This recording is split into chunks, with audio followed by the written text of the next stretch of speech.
Buenos días a todas, buenos días a todos.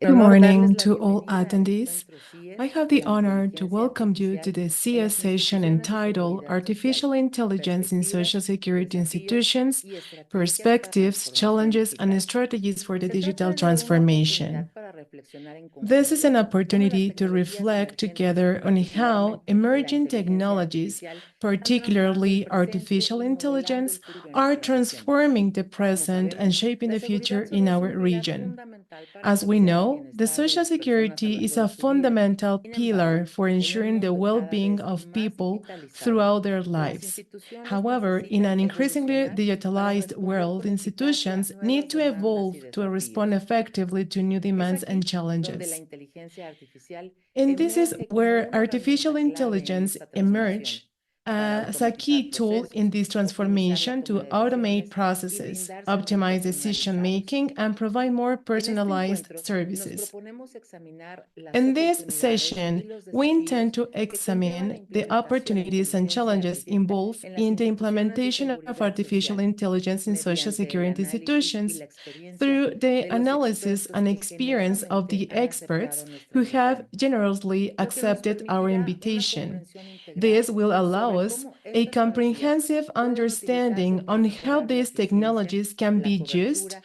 y to la improve equidad en los servicios que efficiency, ofrecemos. coverage, and equity in the A lo services largo we de la offer. jornada discutiremos Throughout temas this day, esenciales, we por will ejemplo, discuss essential cómo la issues. inteligencia For artificial y el instance, Big Data how artificial transforman intelligence procesos and the big data administrativos en la transform seguridad social, administrative processes permitiendo la in social automatización, security, la enabling optimización de automation, procedimientos y una optimization mejor of toma de procedures, decisiones and better basada en datos. data-driven Cómo la decision making. inteligencia artificial transforma el How ámbito artificial laboral y el intelligence sistema de transforms seguridad the social, workplace and social analizando los security desafíos, systems by oportunidades e analyzing the implicaciones challenges, legales y opportunities, sociales and que legal and emergen de su social creciente implications integración, that emerge o from cómo its impacta en la prevención increasing de riesgos laborales integration. en América, How it destacando su impacts potencial occupational para risk mejorar la prevention in the seguridad y la salud Americas en el trabajo. by highlighting its potential to improve occupational safety and health. And what has been experience of the Social Security Administration in the process of modernization and digital transformation in its quest to adopt advanced technologies to improve its services. At CIESS, we are convinced that innovation must be accompanied by ethical and strategic management focused on people's well-being. For this reason, we are firmly committed to training and research in these areas.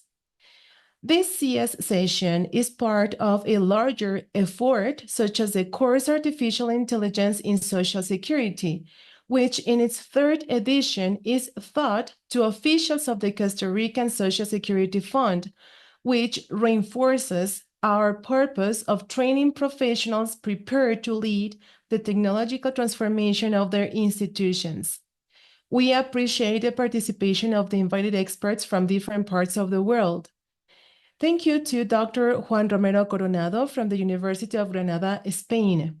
Ms. Laura Valentina Robledo Cardoso, Legal Director of the Labor Relations of Universidad Libre de Colombia.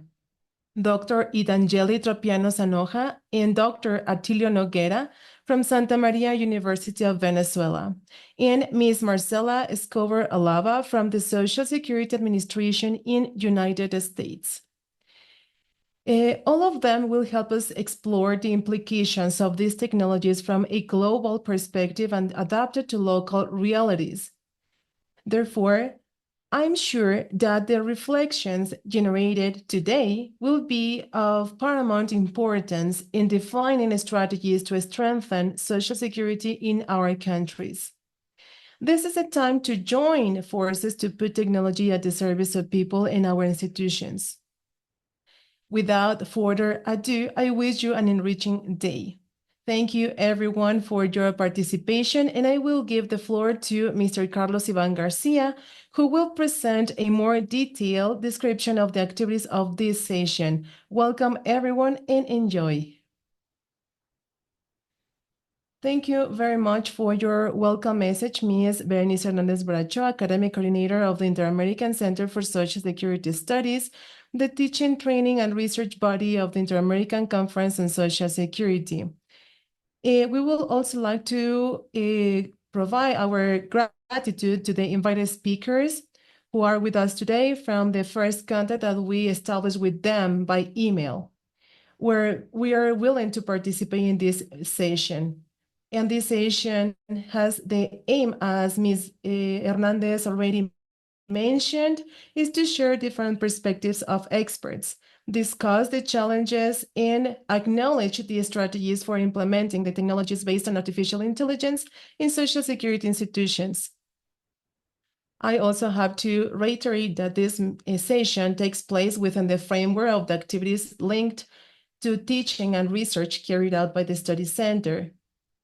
And of course, on behalf of the academic coordinator already mentioned, this activity takes place within the framework of the introductory course of artificial intelligence, which has been carried out by the officials of the Costa Rican Social Security Fund, and who will have the opportunity to ask any questions to the invited speakers in the 2 rounds of questions planned and at the end of the participation of all our guests. We also have as guests the teachers or the lecturers of the introductory course of AI in Social Security, who has also encouraged the use of the microphone, and I will provide them the microphone to interact with them. And of course, we have as well as an audience all the membership of the Inter-American Conference on Social Security, who will be able to send us their questions and comments via Zoom chat platform. The main objective here is just to generate this space of analysis and reflection on the impact of artificial intelligence in the Social Security institutions.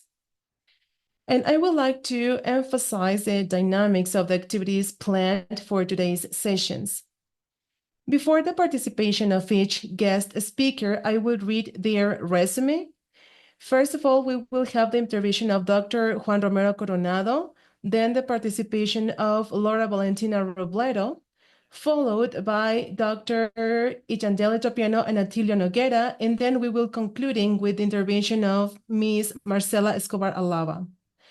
That will be the order of the interventions.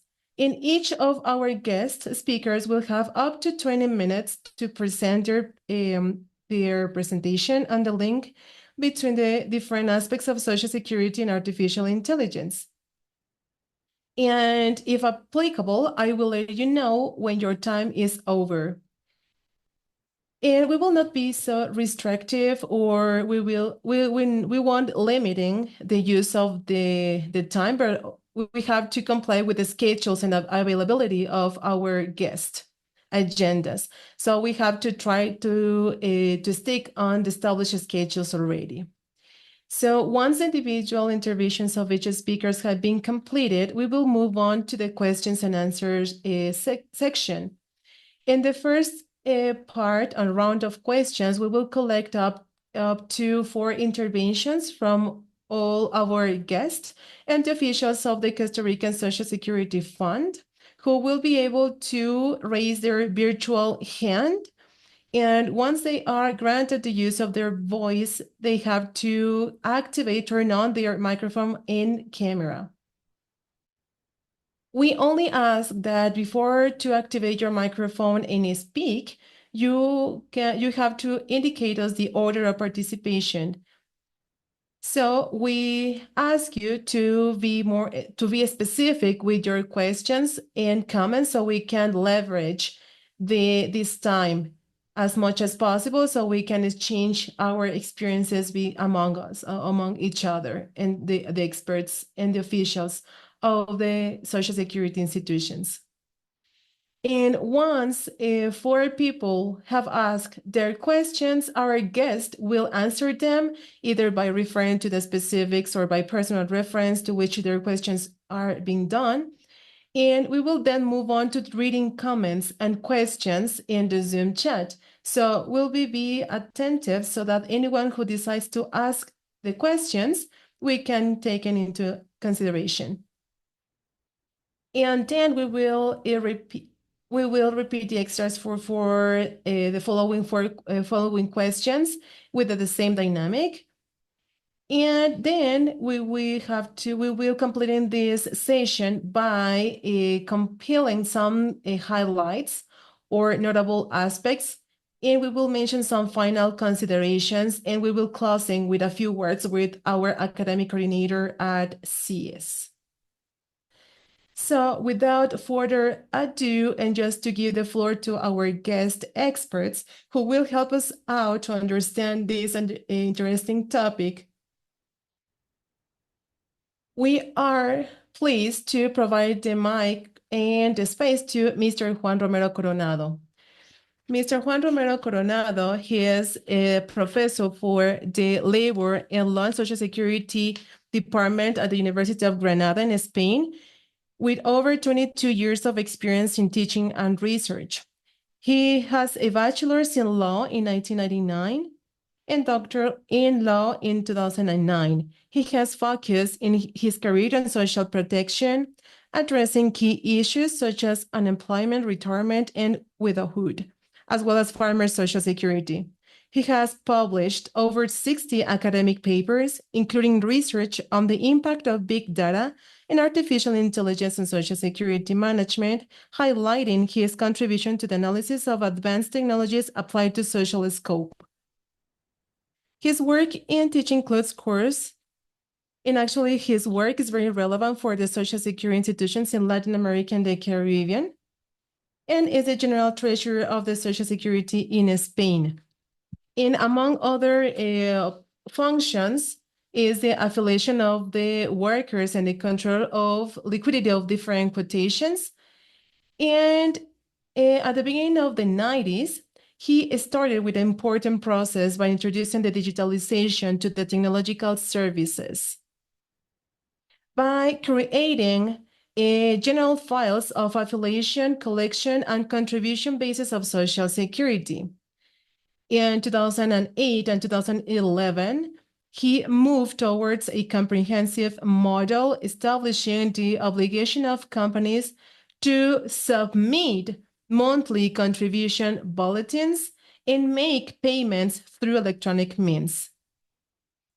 Thus, this example denotes the introduction of a management model which is produced in an IT, network software management applications, and electronic processing facilities, which lead to these digital public services. And today, we can consider them a successful case of collaboration between institutions, which highlights the importance of interoperability, the establishment of common processes, and the capacity of institutions to provide valuable complementary information. I don't want to go further to pass the floor to Dr. Coronado, but in this case is relevant to talk about how the General Treasury of Social Security achieved the contribution of new technological resources for the development of AI, especially making emphasis in his article on the design of the provision of the minimum vital income, which is very, very crucial. And how is it possible to manage is it possible to manage the large amounts of data from at least the three most the greatest databases managed by public bodies? In case of Social Security, National Institute of Statistics, and the Tax Administration. So with this, the main objective is to identify vulnerable groups and therefore potential beneficiaries of this benefit. So just to complement Dr. Coronado's curriculum vitae, it's worth mentioning that his teaching work includes teaching classes in bachelor's degrees, and he holds a master's degree and specialized courses. In addition, he has participated in teaching innovation projects, implementing active methodologies in teaching of labor law and Social Security. Dr. Coronado also excels in knowledge transfer, being a founding member of the spin-off Acredita, and has led specialized courses in the calculation of Social Security benefits, integrating the use of advanced computer tools and technologies such as artificial intelligence, aimed at professionals in the legal labor field. Thank you very much, Mr. Romero, for accepting our invitation to this meeting space. So we will pass the floor for you. Thank you very much. Okay, before we can begin, please let me know if you can hear me. If you can hear me well, can you listen to me?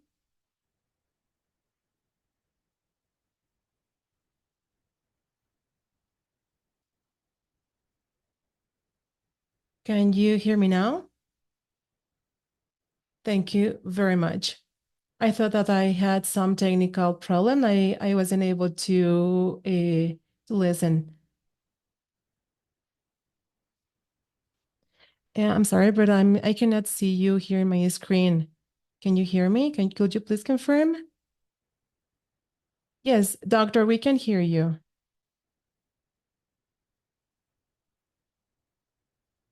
Yes, I can see it, Tilia, but I cannot see the others. There it is. Okay, I can see them now. Thank you very much. Okay, Carlos Ivan, can you see me now? Yes, we can listen to you and hear you and see you. Hello, good morning, everyone in here. Good afternoon from Spain. And thank you very much for this invitation. For me, it's a pleasure of being here with you today and joining you here. And this is CIESS Sessions.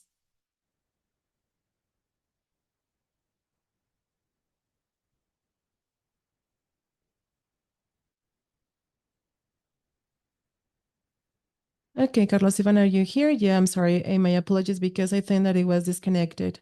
Okay, no worries. We can hear you correctly. Thank you so much for this invitation. I'm very appreciated and also for the introduction, Carlos Ivan. Thank you so much. But actually, we try to do our job as best as possible as we can. Thank you so much. And actually, because we all share the well-being and the good for all the participants. Okay, just to begin with this presentation, I would like to thank you for this invitation once again. And please let me know if you have any questions or comments. Please let me know. And just to let you know, and actually, my focus will be from my experience in the Social Security and how we have addressed different issues of the different artificial intelligence issues in Spain by considering also that we are based on the European Commission law. And of course, because we have to base on autonomy. But of course, I was mentioning there is certain things here just to highlight, and that has to do with the relation with the data and also for the informatic field. And also we have to consider this algorithm field in terms of social security institutions. So I will talk a little about this analysis that also Carlos Ivan was mentioning previously. And in this sense, I would like to mention that from the 90s, there was the 3092 law that was born here in Spain that was established the regulation for the public institutions.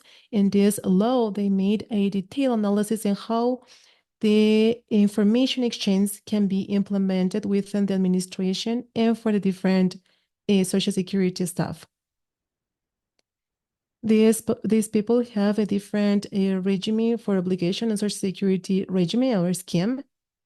And this was based on a law scheme.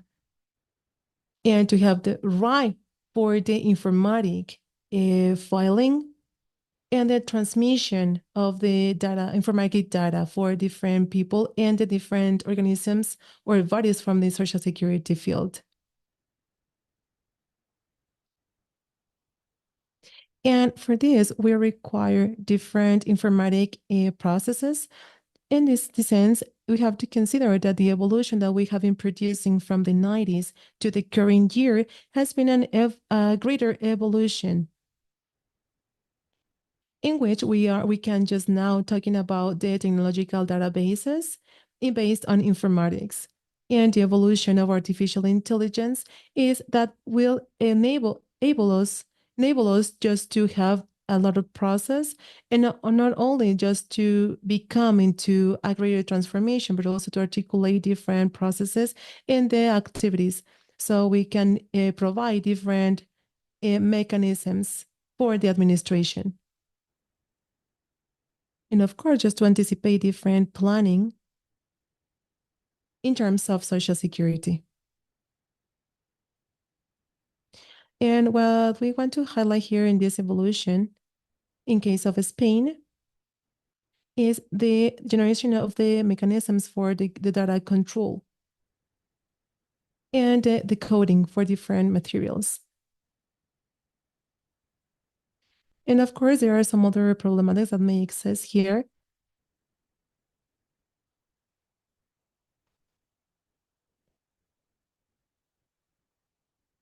And with this process, we can just face different situations that can be for the benefit for the beneficiaries or for the people that have to receive this kind of contributions in terms of social security. I would like to mention that in Spain, we had a consensus, a political and administrative consensus for these old mechanisms on social security through a mechanisms for interlocution for both the public and private sectors to implement different social security material from different locations mainly in Toledo. So that mechanisms from Toledo is where we can establish the social security technologies and just to follow different guidelines. And with this, we can many political entities can get into an agreement.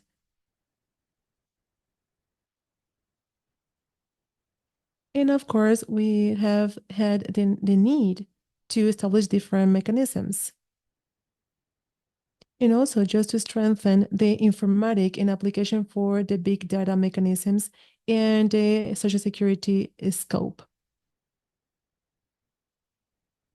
So by using these informatic mechanisms in terms of social security, we can start using an economy to understand the allocation or the mechanisms as a right for the beneficiary or for all people that will get benefit in terms of social security. Or also as control mechanisms as a difference from the implementation. So we have here two things on the implication of the right of this transformational law.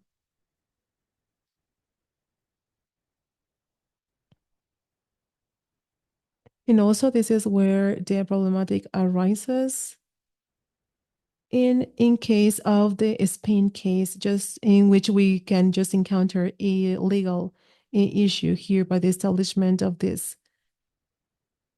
So with the artificial intelligence, we can create different biases actually. And this may increase the possibilities to know if they are going to receive these contributions or not.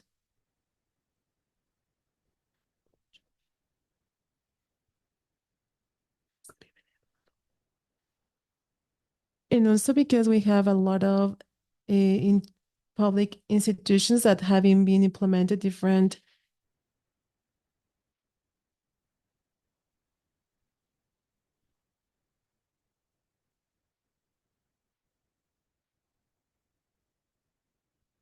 we are having some trouble here with the audio. We are back in a few minutes.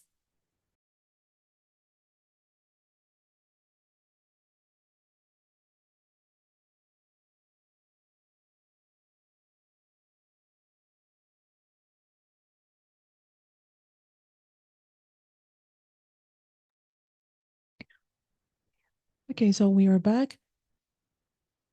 So I want just to cover the first aspect that will be how to implement these strategies of artificial intelligence in the Social Security Administration.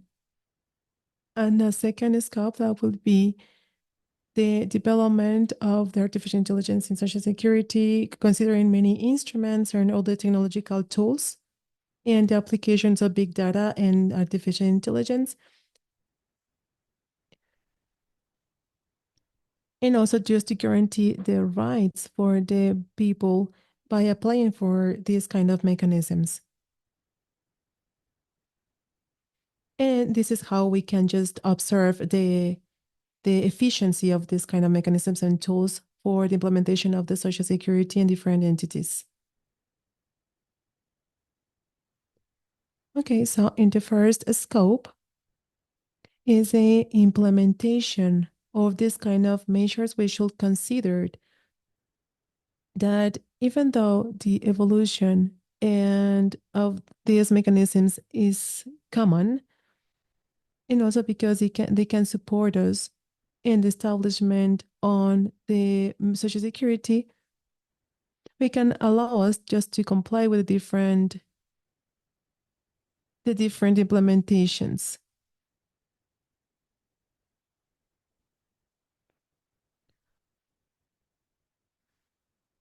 So this is a phenomenon that has been occurred in the Social Security for many years ago.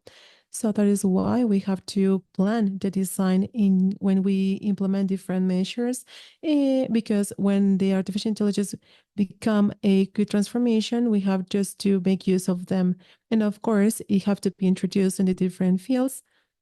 And in this way, we can just keep observing what is happening in of this transformation in Social Security. The main idea here and based on the different guidelines for Social Security in most of the international bodies is the governance for the different entities of Social Security.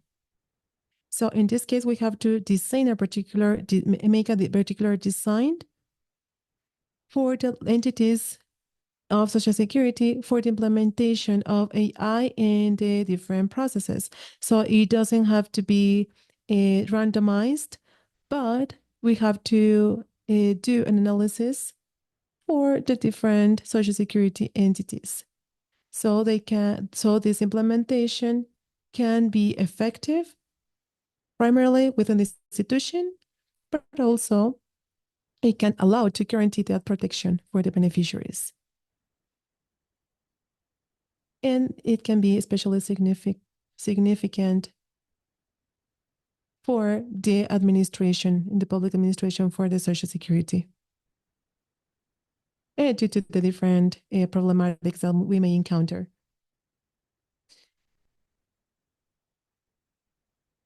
Therefore, from my point of view,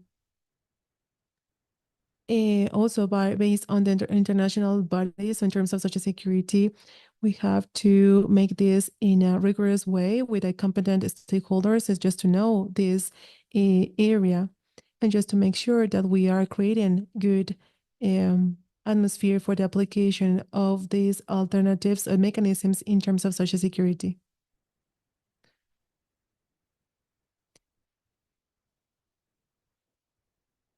And I also want to mention that this is not something that is excluded from the application of artificial intelligence, but this can only be applied in the administrative process, but also this can be applied in terms of Social Security. So these mechanisms are theoretical based on the international institutions.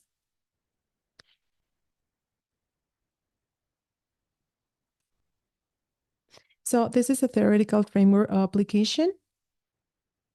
And these are mechanisms that allow to guarantee the efficiency of the technological tools and also to guarantee the rights of people based on a normative or a standard.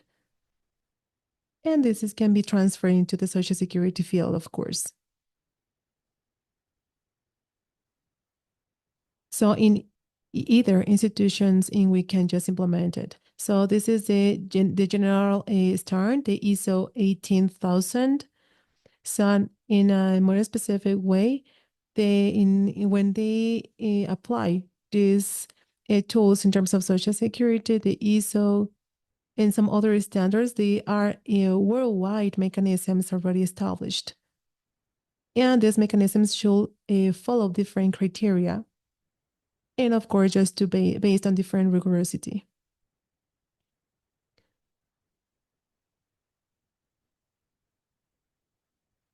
And they're under the quality processes within the administration, public administration.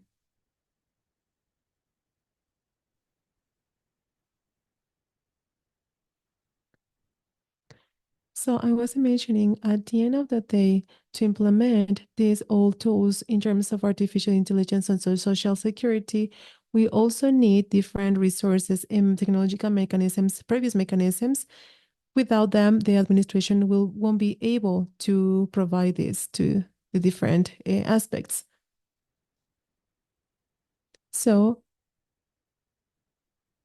in terms of each country's laws, it will depend of the need on the implementation of these mechanisms. In Spain, we have to consider this technological process that haven't already been taken due to the different contributions for the technological methodologies. And thanks to this evolution, was born in at the beginning of the 80s because we have to implement different data. And through the time, over the time, we have had a lot of progress, and they become a more homogeneous or compact structures. And this had allowed us to continue working on that.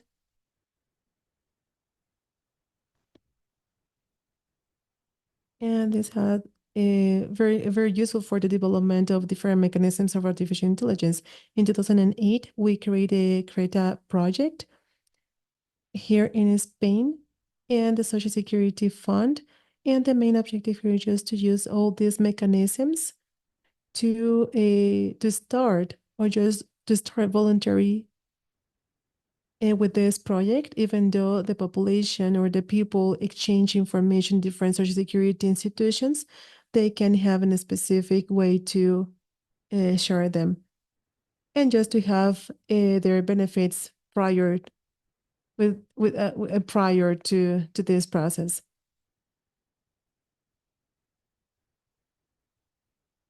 And this is a system in which the social security articulation mechanisms were allowed. And this is what we are doing here in Spain, actually. And also we have this kind of law and different in relationship with some other countries. However, these mechanisms of matriculations are very, for enrollment are very useful. However, it is very useful just to create some other contributions or quotation mechanisms to to uh, to gather all these contributions in terms of social security. Of course, this is just a preliminary test and voluntary test, but this can be they can be mandatory, continue to be mandatory. From 2011, we started to have a system that was based in these mechanisms. And actually, from that date, all people were obliged to enroll based on the artificial intelligence mechanisms for the Social Security on the different quotations and contributions.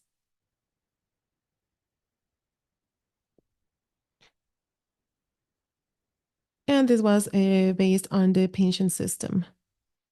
And through this pension system, as I mentioned, we have to follow an informatic process.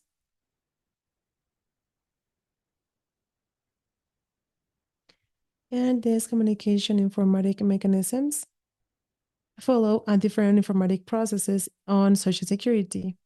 And actually, we cannot conclude that this supposed to have an already clear tool based on technology. But we need artificial intelligence mechanisms to be implemented. So this is only the first step. So we'll need previous mechanisms so we can use the artificial intelligence in this field, because this accredited software for artificial intelligence is already just all the information available, and then just to proceed with different ruling and just to consider the previous procedures.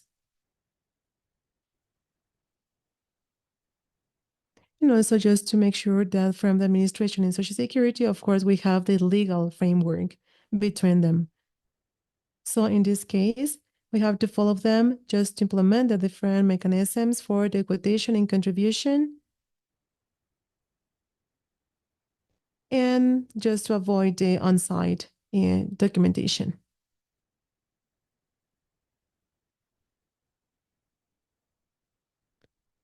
And according to these previous mechanisms, as we mentioned previously, once when we want to follow the legislation and previous analysis for the mechanisms of artificial intelligence, we also commented here that all this information, all the analysis of data, can help us out to identify the most vulnerable groups and establishment of these regulations.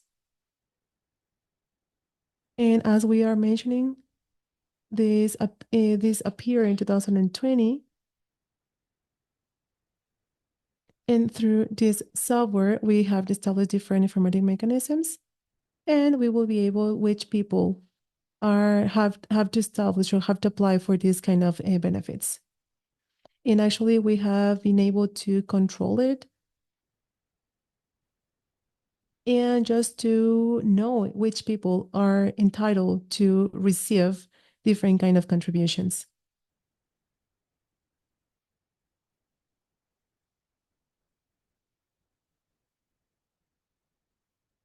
So actually, we have already observed that this mechanism, as a previous mechanism, how the artificial intelligence had been used as a source, a resource, just to provide the own benefits for each of the people by making a previous analysis of the statistics.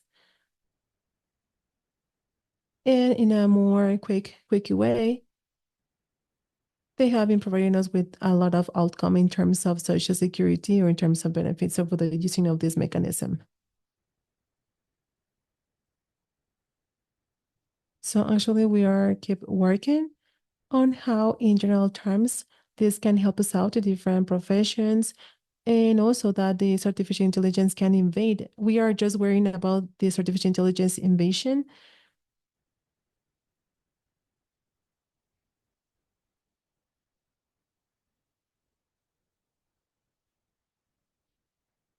So the artificial intelligence, it's already in the process of the decision makers.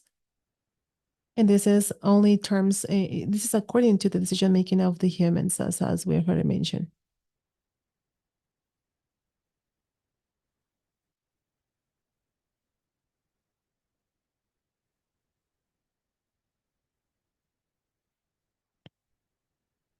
And according to the second part that has to do with the functions of the Social Security through the application of these mechanisms, the basic background for the application of these resources is the need of data.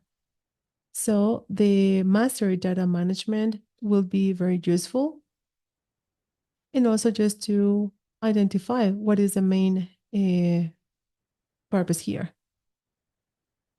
So we need master data management just for the application of different software or some other appliances that allow us to identify it and just to be part of the Social Security Administration.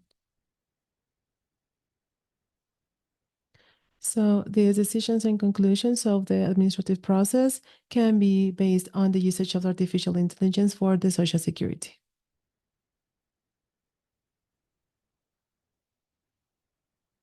And for the data management, we need a programming in terms of social security because it is something that we cannot do like that, but we need governance on the different master data. And actually, in this case, we have been able to make decisions.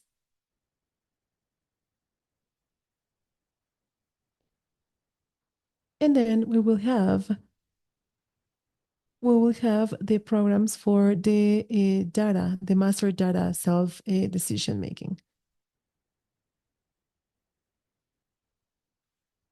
Therefore, we will need to have a set of decisions that has to do with the different risk management and also which mechanisms are important and that are under the legal framework of the country.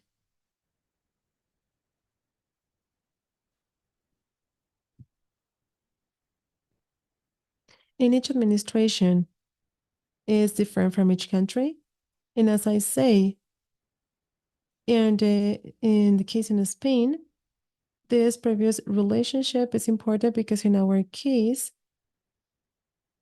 we have a military relation with different countries. For example, the Treasury has a responsible for the enrollment for the different contributions and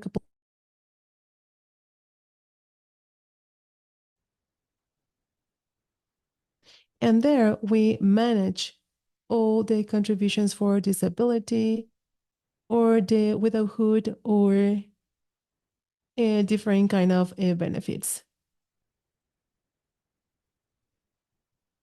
However, there are some other institutions that is responsible of this kind of the other pensions. We don't cover this in 100%, but also this Bismarck process is considered in these institutions as well. So we are continuing progressing just to have a greater impact on the social security. And also by using artificial intelligence because this has to be characterized by the different own characteristics of each administration of this country is using the artificial intelligence and depending on the social security for each of the countries. Because based on the interoperability, it depends on how the main characteristics of each of the social security institutions can be followed and how they are managed. And how they manage these electronic resources. And because they can be managed for some way and another. And also we have an informatic management in terms of social security that has a common goal for many of the administrations in this scope.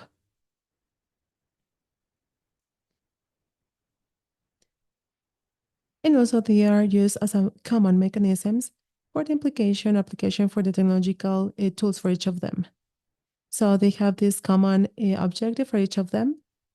And also they are based under the law guideline.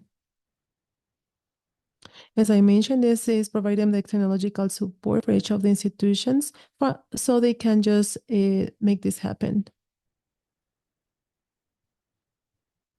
And this is only as a project that those responsible on the governance in each of these scopes of their expertise, they will make decisions in terms of matriculation or enrollment or the benefits or in terms of employment.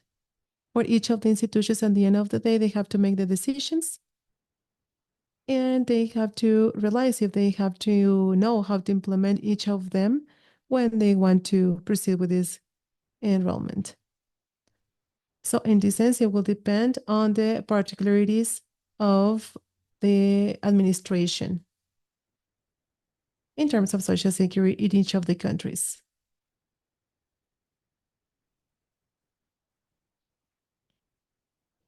Okay, so just to continue with the next point, I would like just to provide you with some examples on the big data in Spain by considering the identification of the big data in artificial intelligence, specifically on the administrations. However, they have four detection elements, which is the descriptive analysis, the prescriptive analysis, and the general analysis. But in social security field, we have to analyze the previous or the past data to be able to transfer the different kind of data that can exist in the social security institutions. Of course, just to have all this kind of outcome. And this analysis is just to detect certain situations or just all the different parameters that have been attributed by the administration.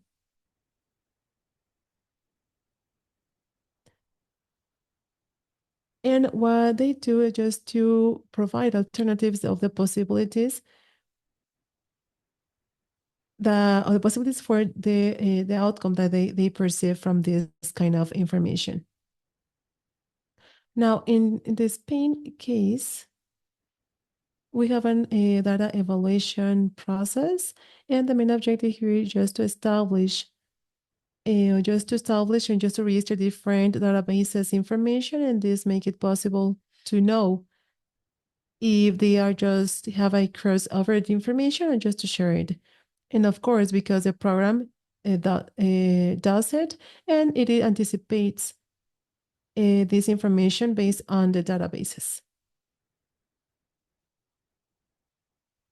And at the end, they provide us with different conclusions that can analyze by the different entities of Social Security.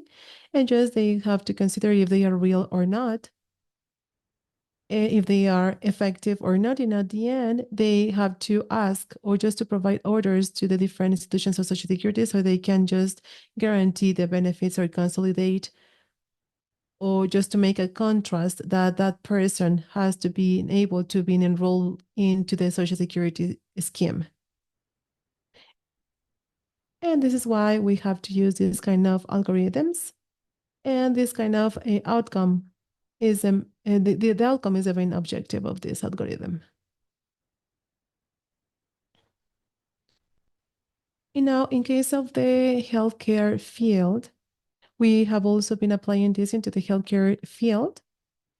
And this is based on the World Health Organization in terms of Social Security. So we have to cover this for the temporary disability leaves. And in this case, we have to have the control for the medical leaves or the pensions, and based on the usage of this historical information.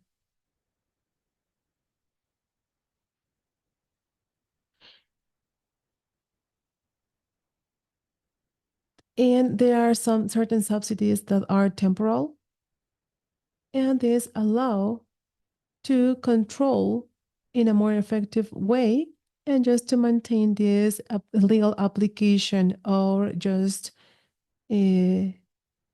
avoid this process by applying different mechanisms in terms of social security of the sanitary field.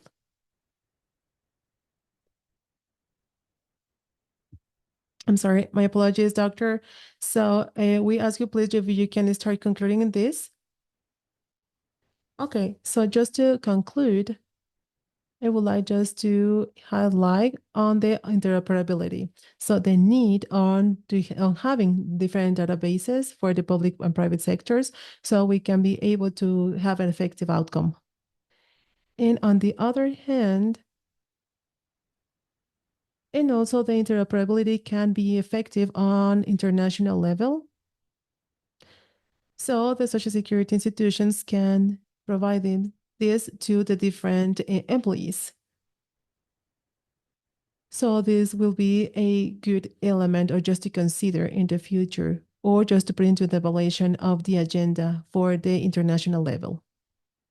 And as I mentioned, also we have to highlight the partnership between different institutions, because artificial intelligence has to be established in different administrative processes.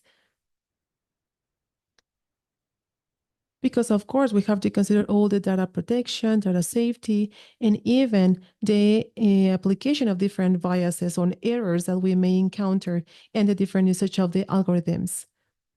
So if we use these technological processes or the application of the artificial intelligence mechanisms, the biases can be greater. Therefore, this can be transferred into different outcome. And of course, this would imply a limitation on the usage of these algorithms. So actually here in Spain, it is avoided to make use of these algorithms for the private sector or the administration. And because we have to base our process on this Spain law. And actually this public administration are able to be managed for this kind of systems. So we need a human management that can control all these processes.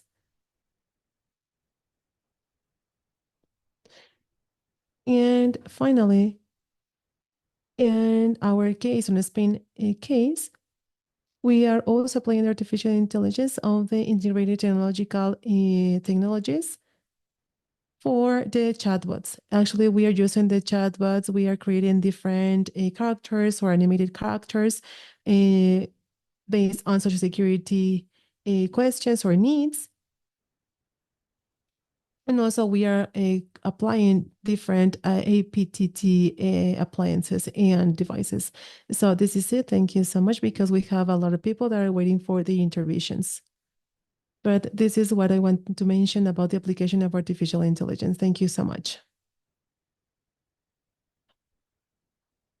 Okay, thank you very much, Mr. Coronado. There are some certain elements that we are very important for us to cover. However, we can just cover these all questions in the Q&A sessions on the acknowledgement of the governance of data. And actually, you have mentioned this in your paper as well.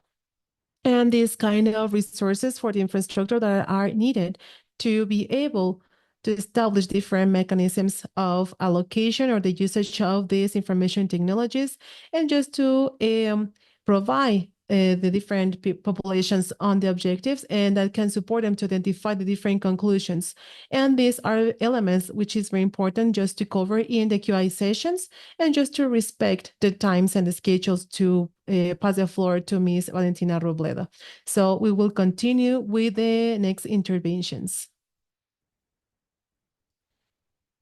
And we are pleased to give the floor to Ms. Laura Valentina Cardoso. And I will now read her resume. Thank you very much, Ms. Robledo, for being here with us. Ms. Laura Valentina Robledo is a lawyer and a specialist in labor law and social security from the University of Columbia. With more than 4 years of experience in law, she has focused on labor and social security fields during the last 3 years, strengthening her position as a professional committed with the transformation of Latin America and the Caribbean. And her professional expertise, she has worked on labor issues in countries such as Peru and Mexico, which has given her knowledge and the labor dynamics and regulations in different Latin American contexts. One of her outstanding research areas is the impact of social security, artificial intelligence, social security. And in this field, she has explored how emerging technologies are redefining labor relationships and the social security systems, analyzing both opportunities and challenges arising from the incorporation of AI in these sectors. Her contributions in this field have been valuable for the formulation or preparation of policies and strategies in favor of the digital transformation and modernization on social security systems. Okay, so thank you very much, Ms. Robledo, for your participation. I will pass the floor for you. First of all, thank you very much for this invitation. It's a pleasure for me to be here with you and just to share with you all my research. Can you hear me better now? Okay, thank you so much. Okay, so without further ado, I would like to begin with my presentation. Could you please help me out on presenting my slides? Thank you so much. Thank you very much. Okay, so let's say that today's topic, it has to do with the impact of AI on the labor market and social security. And I would like to begin that actually we all know what artificial intelligence is. Could you please go to the next slide? Well, I'm going to establish this talk based on an agenda. And this is only the agenda that I want to cover today, is just to respect others' schedule. So we will get started with the introduction of artificial intelligence and the labor market. The second point is the growing of AI and its impact in the employment, the effects of AI in social security, the ethical challenges and legal challenges in the AI in the workplace, and challenges and opportunities, and then the conclusion. So as I was mentioning, we all know or we have been working with artificial intelligence. Therefore, I want you to provide you with a definition and context so we can be in the same line. In terms of artificial intelligence, so artificial intelligence is a set of technologies that allow machines to learn and just to make decisions based on information or data. However, I want to mention that in the labor market or labor context, artificial intelligence is transforming the way we work because it enhances efficiency and the performance on the different roles in the workplace. So actually, this has a crucial issue. While the artificial intelligence promotes different productivity, most of us may think that we will lose our jobs or the quality of jobs. So through the story, we can say that due to this technological progress, we have enhanced the innovation and efficiency in the labor market because not everything is bad with artificial intelligence. So this has helped us that the agility of artificial intelligence progress can make us question about the future of our employment or the different skills and the competencies or skills that we have to acquire and to be better in the workplaces. And of course, we are in a constant change because, on the one hand, the artificial intelligence has the potential to enhance the productivity or just to reduce occupational risk or just to free workers or employees for those repetitive tasks. However, at the same time, we are worried that this automation can delete certain jobs significantly. So we are now observing, and according to different authors, we have observing different ecological and economical challenges internationally. So this is not only the future, but this is the current time. And also we have to be able to adapt to these changes. So in this talk, I want to provide you with an objective. It is to examine or evaluate those challenges and opportunities of AI in the labor market and its impact in social security systems. And why? Because when the work or the jobs are affected, the different labor contributions to finance, pensions, healthcare, insurances, or some other benefits, these are also being compromised. So in this case, we have to explore how artificial intelligence is able to change our job structure that we are getting used to it. So it's important for us to adapt our social security systems to this new era. So in this case, human beings have been developed different cultural values based on the daily task and interaction with others. However, the increasing growing of artificial intelligence threats the values, generating different challenges in the short term. So carefully in 2018, mentioned, and this is one of the most important authors that has contributed to his research on the importance of artificial intelligence. And I will provide you this information with you. We want to learn more about artificial intelligence around the workplace because this will help you out a lot. Okay, so now let's continue with the next item of the agenda, which is the growing of AI and its impact in the work. So here we have important things to consider. First of all is implementation of artificial intelligence in different industries. First of all, we have the evolution of competencies and to be worried by the loss of employment. So in implementation in different industries, the artificial intelligence is enhancing different sectors. For example, they have been enhancing the manufacturing. So in this case, the AI can automate different productive tasks, or also there are different processes in the financial sector, and it optimizes the processes for the analysis of the risks. So these automation processes not only increase the efficiency, but also reduces costs in the operations.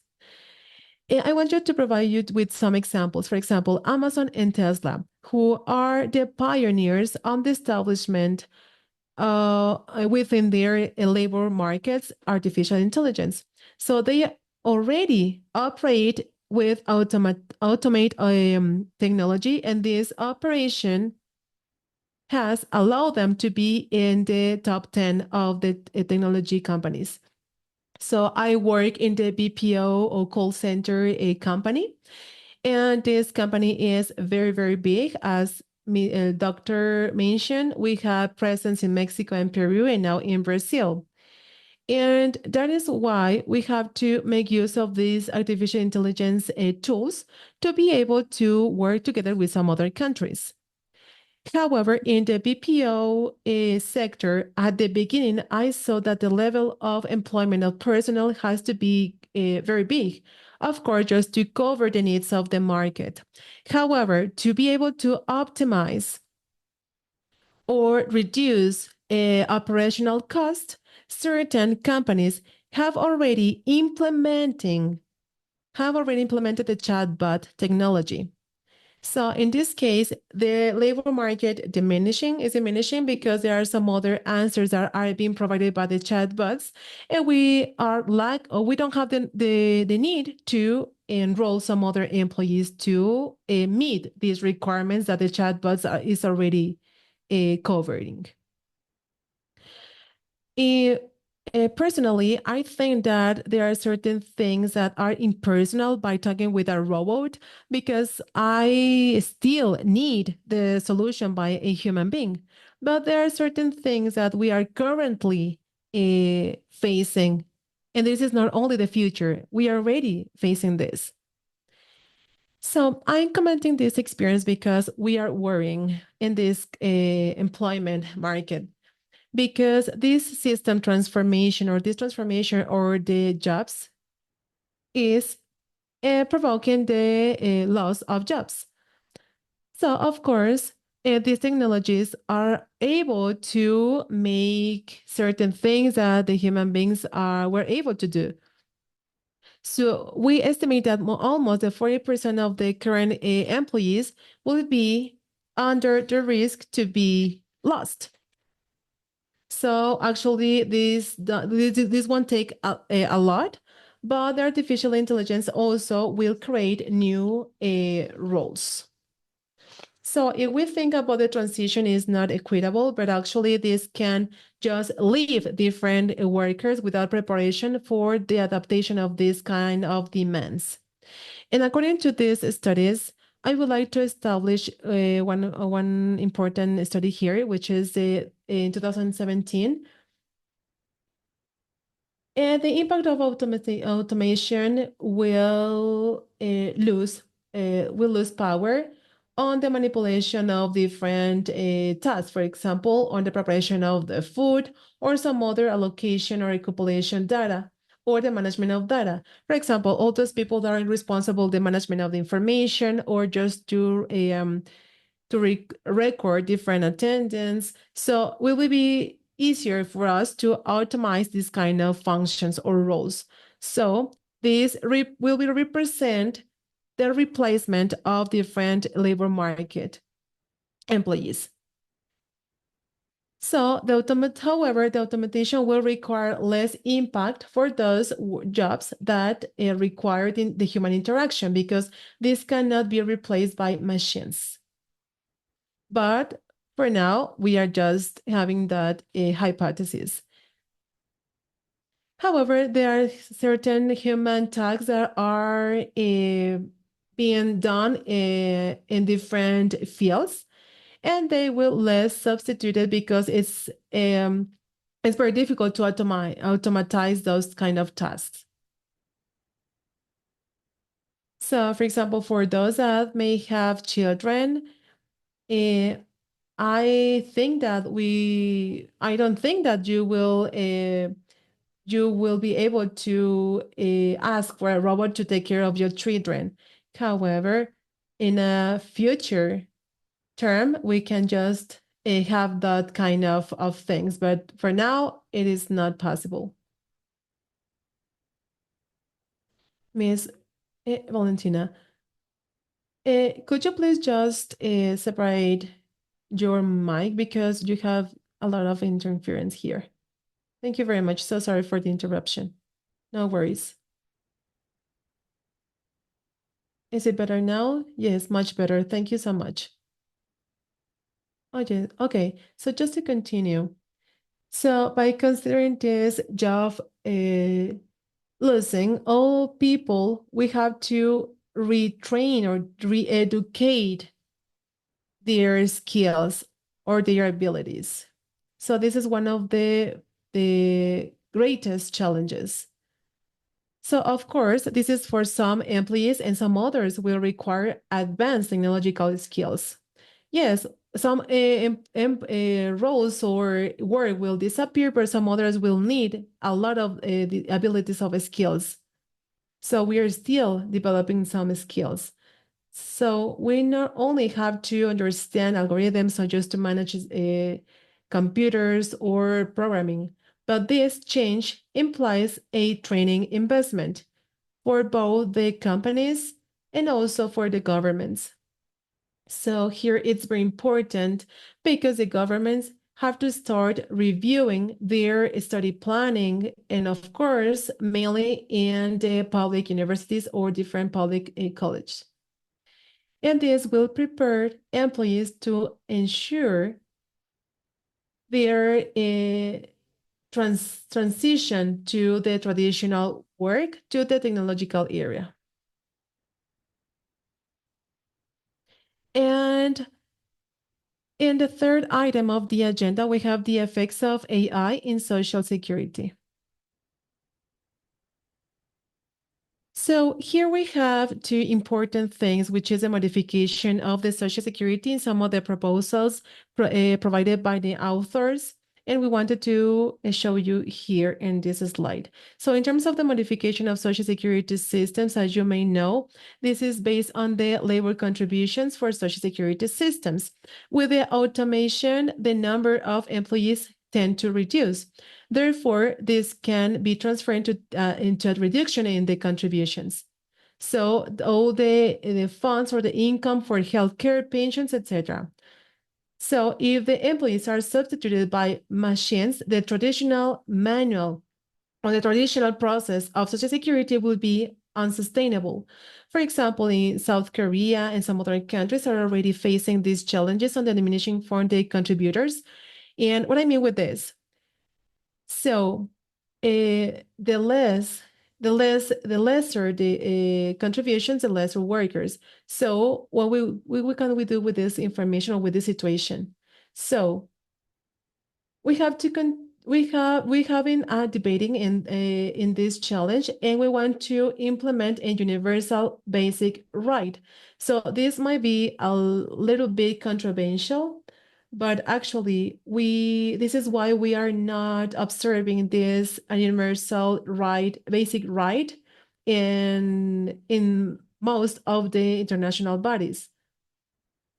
However, this proposal is when all the employees will receive a guaranteed income depending on their working level.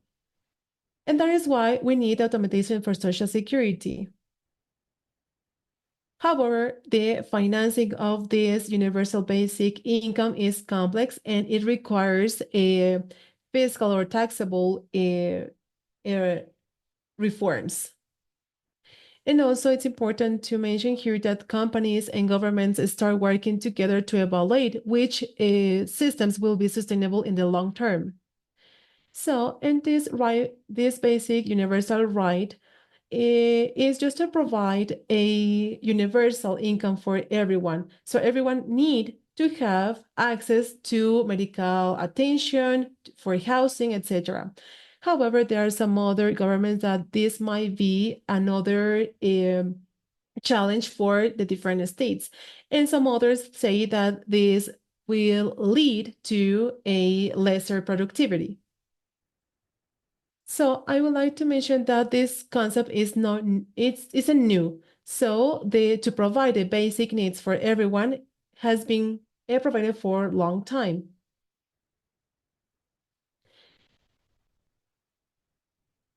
In the last years, due to the artificial intelligence and automation for the different processes, this has generated this has generated different ideas from different countries and cities that have experience with this outcome. And what are the benefits? First of all, is the reduction of poverty, support for entrepreneurship, stimulation for the economy, improving the healthcare, and the reduction for inequality in income.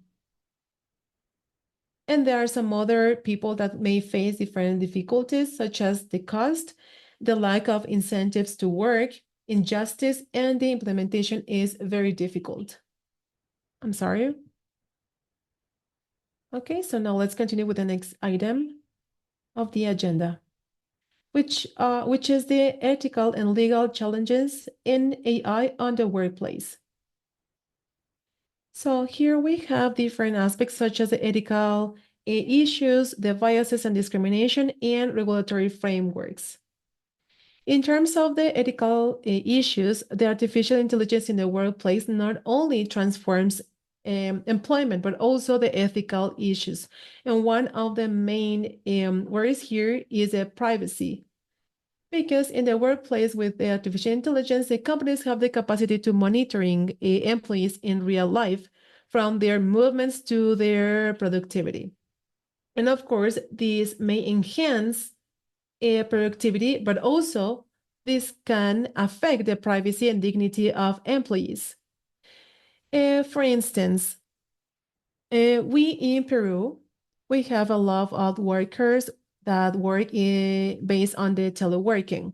So they have the personal computers and they have to work in their work schedules. And what does the company do here? So their employees accept to install a software just to make different validation of record.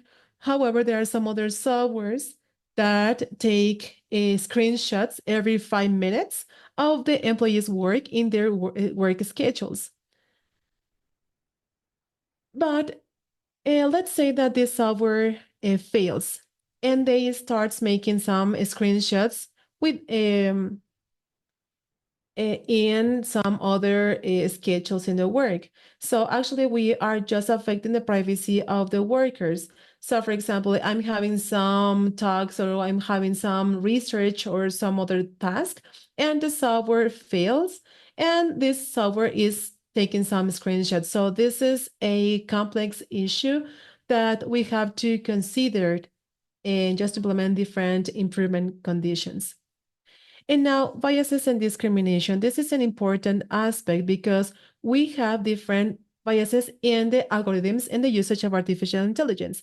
So these artificial intelligence make decisions based on historical databases. And this is the things that feed the algorithm. So what may happen here? So these algorithms can release discriminatory patterns existing already in the society, and this can based on the different bias data by providing the discrimination based on race, age, and etc. So the artificial intelligence should be used with this in a more equitable way. So for the population in general, it's important to create regulatory frameworks that can regulate the usage of artificial intelligence in the workplace. We can use it in some other aspects, but specifically now in the workplace. However, there are some other countries that have specific regulations in the usage of artificial intelligence in the workplace. Due to the lack of these clear regulations, this can regulate the companies on the usage of artificial intelligence. However, if we don't control the regulation of artificial intelligence, we can just have biases here. So these regulatory frameworks or this regulation should focus on protecting this human right, preserve privacy, and avoid biases in the artificial intelligence. And actually, there are some authors that provide different ideas because some of them mention that regulation of artificial intelligence should be international. Why? Because there is a risk that generates this technology and can lead it to use it in a more arming way or just to create a global crisis. And of course, we have to regulate it so we can develop artificial intelligence in a more responsible way. So actually, this is the country's responsibility, and we should have a local framework. And this is essential to protect human rights and avoid the power concentration, and of course, just to avoid the discrimination, algorithmic biases or discrimination. We have to use artificial intelligence, but we don't have to avoid the innovation and development of this artificial intelligence. Okay, so now let's continue with the next item, which are the challenges and opportunities in the future. So here we have the challenges and opportunities in the future. So the promotion of artificial intelligence provides different skills for the successful work in the future because this is changing a lot.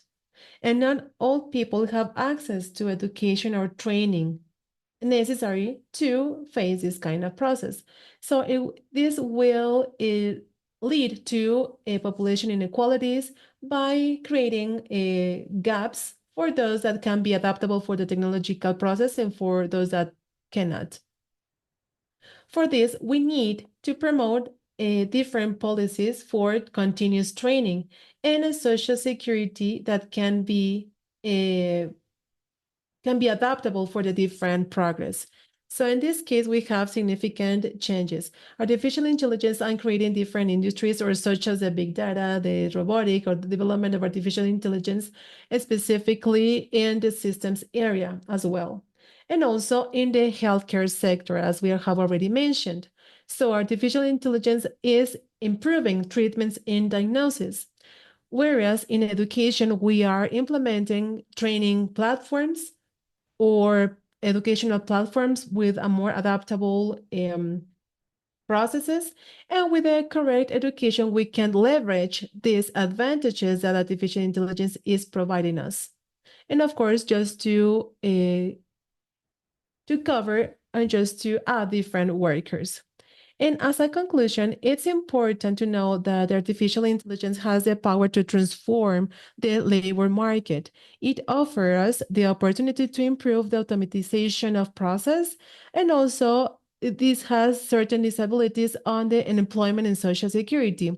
However, the key will be in the collaboration between the governments and the institutions and the society that have to work together to ensure an equitable transition to this labor model.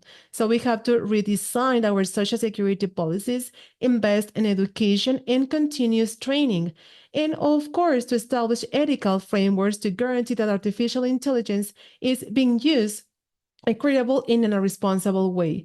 The artificial intelligence is a tool, and the result depends on how we will understand how to implement it into our lives in our workplace. So we have to be able to adapt and to ensure a workplace that prioritizes the social well-being. And this is our main question here. So today we won't be able to answer this question, but I hope we can answer it in the future. Thank you so much.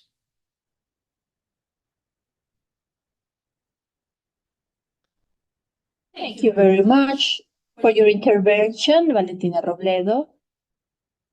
There are a lot of items here to highlight. Trying to stick to our schedule, we are going to skip some of these. I'd like to thank Marcela, Dr. Idangeli, and Dr. Otilio for being. And let's try to recover from this, from going behind schedule. So talking about the risks in the Americas and to reinforce occupational safety, we are going to introduce Dr. Idangeli Tropiano and Dr. Atilio Noguera. For her part, Idangeli Tropiano is a lawyer, specialist in labor law, and Doctor of Legal Sciences with studies in Venezuela and Curacao. She has a multidisciplinary background, standing out in areas such as the prevention and management of occupational risks and ergonomics, distance education and training, voiceover, and appraisal of movable and immovable property in Venezuela, as well as coordination in the social health sector in Italy. Since 2021, Dr. Tropiano has worked in social health sector in Italy, applying her legal and management knowledge in the care of people in vulnerable contexts. Her professional career from 2003 includes legal, administrative, and human management consultants, both in the public and private sectors in Venezuela and Panama. She has been a professor since 2008 at universities such as the University of Santa Maria and the University Institute of Marketing and the University Jose Maria Vargas in Venezuela, where she has taught labor law, occupational health, special regimes, and administrative law in face-to-face and online modalities. She is recognized international lecturer and researcher with publication books and articles co-authored. Dr. Tropiano is a contributor to the magazine Noticias Cielo Laboral Italia and a reviewer in the magazine Aprende Jurídico, which underlines her commitment to academic dissemination and continuous development in her field. For his part, Dr. Atilio Noguera is a lawyer and administrator with a solid specialization in labor law and a doctorate in educational innovations in Venezuela. His training includes studies in occupational risk prevention and management and ergonomics, an international diploma in industrial hygiene and safety, as well as voiceover training and distance learning in Venezuela. He has more than 18 years of experience in the managerial and academic field. Dr. Noguera has played key roles as coordinator of graduate diploma programs, as well as the university director and institutions such as the University of Santa Maria and the University Institute of Marketing and the University of Jose Maria Vargas in Venezuela. Since 2005, he has been a teacher and facilitator in matters related to labor law, occupational health, and alternative means of conflict resolution in various educational modalities. He's also a postgraduate professor in labor law at the Central University of Venezuela. His experience as an advisor in the private sector, especially in occupational health and conflict resolution, has allowed him to develop a practical and multidisciplinary vision in his areas of expertise. In addition, he is a member of several academic and professional organizations. He's part of the review committee of the magazine Aprende Jurídico in Venezuela and Cielo Laboral in Italy, contributing to the development of legal knowledge in the region. So welcome, Dr. Tropiano and Dr. Noguera will be very attentive and pleased to listen to your presentation. Please go ahead. We're going to share your presentation now. If you could please share my presentation. Of course, in a second. I would like to thank you first for this invitation to present this topic regarding artificial intelligence, preventing the workers in safety and health and occupational health, focusing on strategies, and the importance of artificial intelligence in this area. Next slide. First, we need to talk about the history of artificial intelligence worldwide.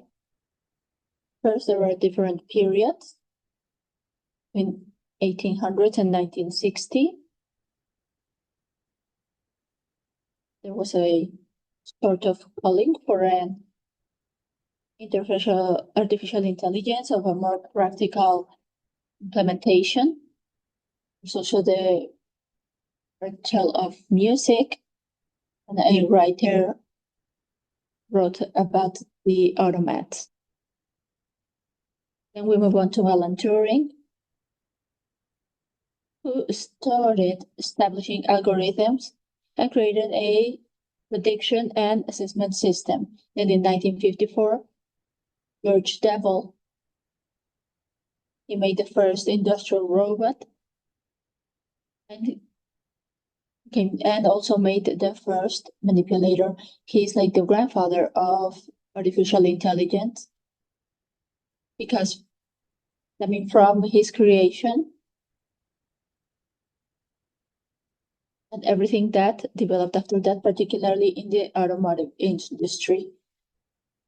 And in 1956, in the United States, by 4 researchers, they created a neural chain.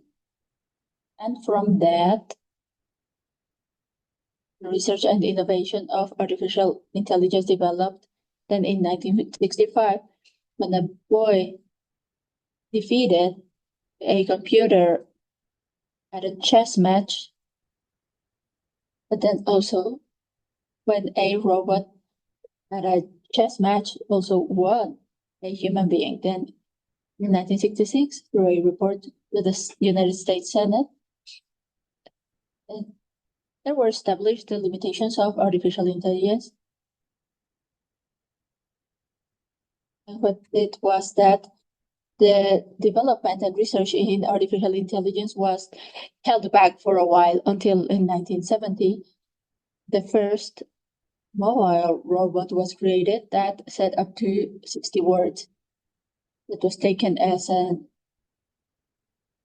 show, part of a show. Then in 1980, it was created a dog that was always accompanied by its robot. Then in 1980, the industrial robots number increased.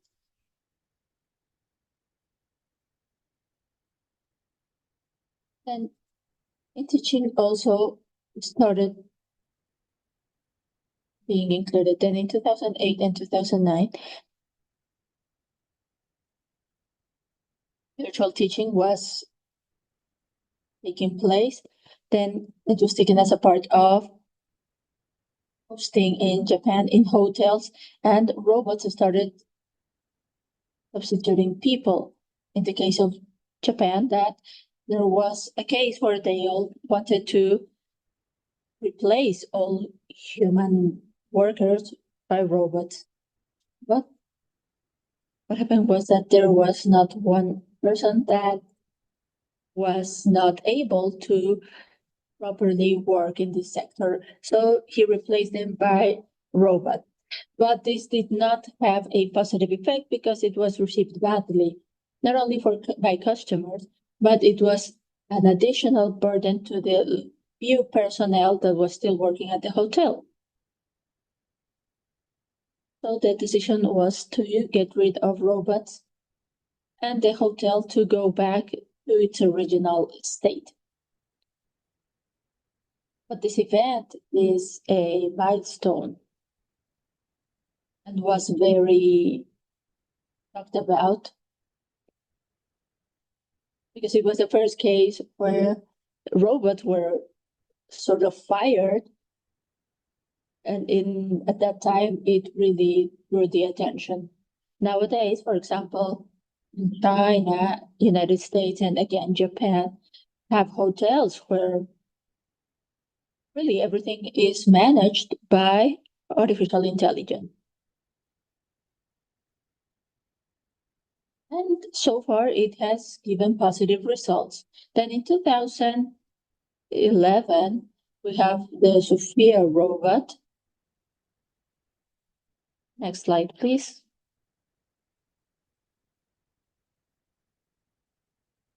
And in 2015,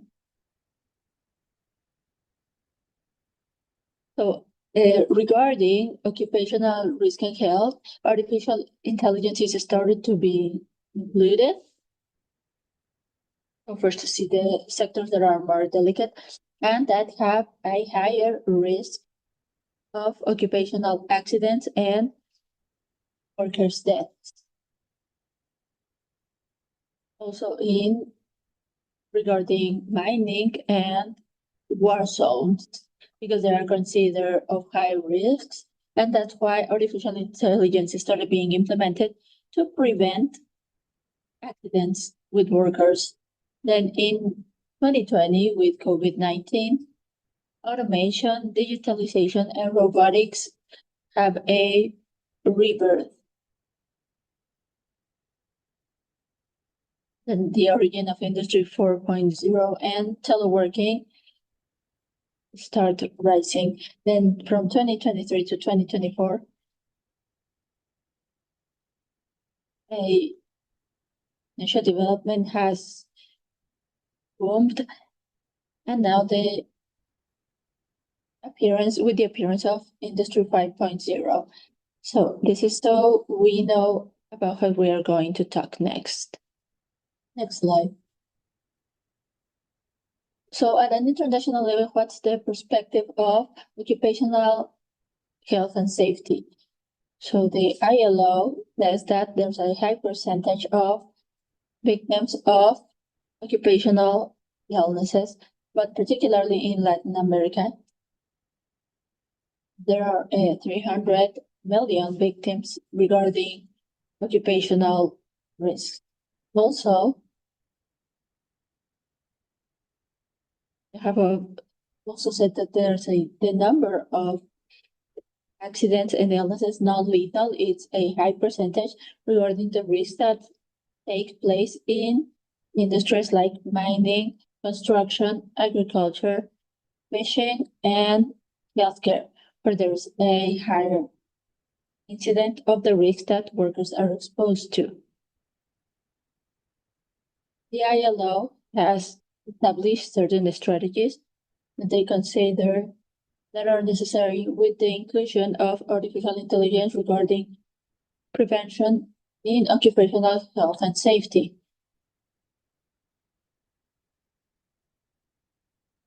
It's going to have a profit regarding human resources and productivity, also the reduction in healthcare expenses and the benefits of in economic within these sectors, and also applying to other sectors regarding occupational safety in other sectors where there's also a high risk. In 2024, the ILO said that it's necessary the implementation of artificial intelligence to increase productivity in workspace.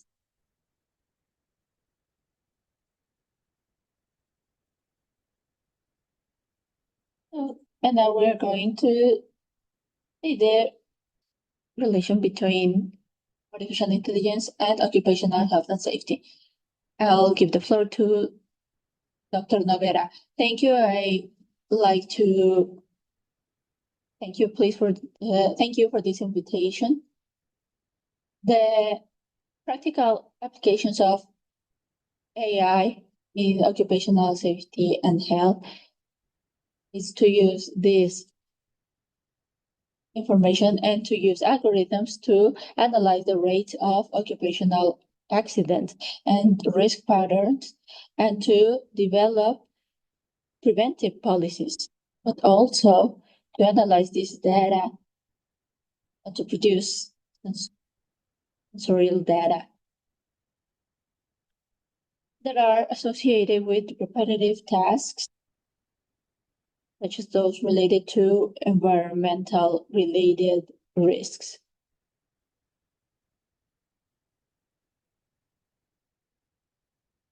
So this algorithm of artificial intelligence would monitor the health state of the workers. For example, detecting safety equipment, so that to make sure that they are actually using this safety equipment through AI, based on computer systems that they're going to monitor that. They can also check that the workers are using it properly. So there are tips that can tell us how to properly wear a helmet, and that we get that feedback is in real time, which is the most important thing. Then monitoring the conditions of the workspace, AI sensors that monitor the environment conditions and biomechanical of the workers. There are also, they can warn about certain ergonomic and environmental risks. That way, they can also implement corrective and preventive measures if we see in real time how they are happening, so we can prevent them. So augmented virtual reality. That way they can simulate real life situations of risk and accident. That way Dr. Romero and Nageli were asked questions about this. It is about training that is also essential. Develop chatbots, as Laura mentioned and Dr. Romero mentioned. Those chatbots or virtual assistants that provide information, safety and health in the workplace, to suggest recommendations.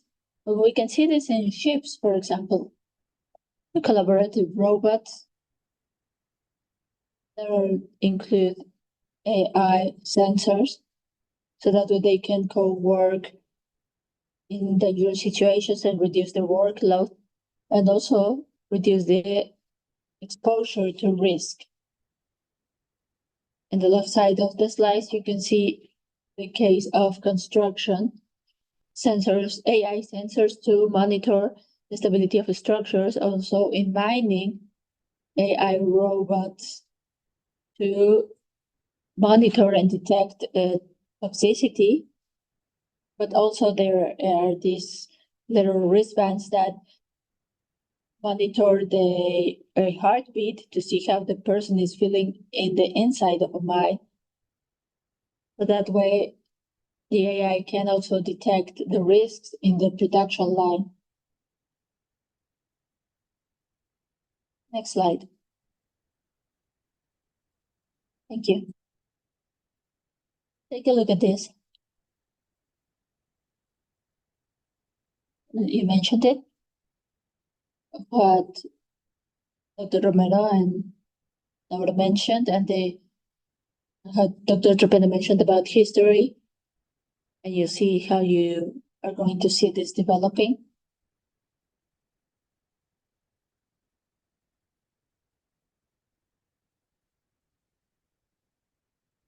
What does this guarantee? I don't know if you can see, take a look at the chart. This guarantees a work environment that is safe, healthy.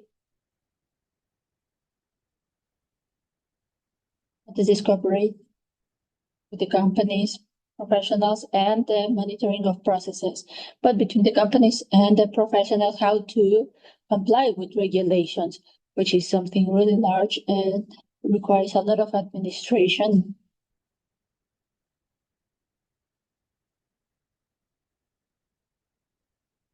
It will also be more efficient, and also the automation of processes. Does it reduce the exposure to risk because there is a monitoring of a follow-up? Because that way it notifies and warrants, and that way it should mitigate with certain measures that can be implemented. Next slide. The benefits of AI in occupational safety and health. Collaborates. This is very clear. It also diagnoses participation, incidents, accidents, incidents and reports. What does it collaborate? In 3 areas. It can be occupational safety and health management, which is very important. And through the assessment of the processes. And also AI can trace and localize. As it was previously mentioned, this is what is going to make AI the training, because every change that it has, it brings fear.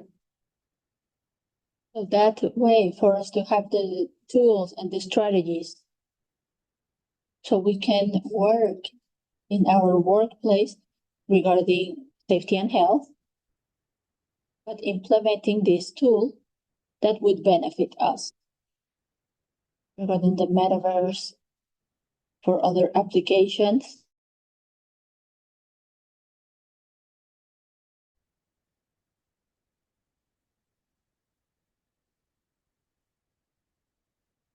Regarding the statistics, we followed up certain organizations. What was the level of the perspective that people have regarding artificial intelligence? First place, mentioning Latin America in general supports the use of AI between 2022 and 2023. Most of countries use artificial intelligence as a tool to complement their work activities, and also this percentage supports artificial intelligence as a mechanism that complements their daily activities. The countries with the most investment in artificial intelligence, in first place in 2023, the United States. We also need to address an issue with these statistics. Then North Korea, and then other countries. Next slide. We made the statistics last year because it was a research that we have been working on for a year. We presented it last year in Italy. And we continue using it because it is part of our studies and our work. This survey that we make to a population in Latin America to get an approach of what people thought in different professions regarding safety and health in the workplace and other sectors, and what they thought about artificial intelligence. A percentage said that they agree with using artificial intelligence regarding occupational safety and health, and they consider it significant regarding prevention. Although they think that is a great ally for the activities is regarding management and to administer the offices or a committee, or depending on how each country called it. For example, the guidelines that need to be implemented regarding occupational safety and health, and other tasks.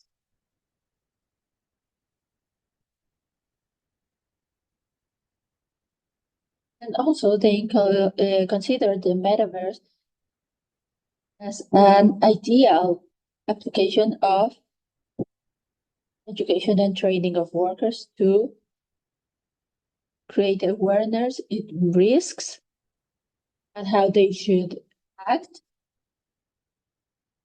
when they face an accident, and what can they do to mitigate this. So if you could please speed up.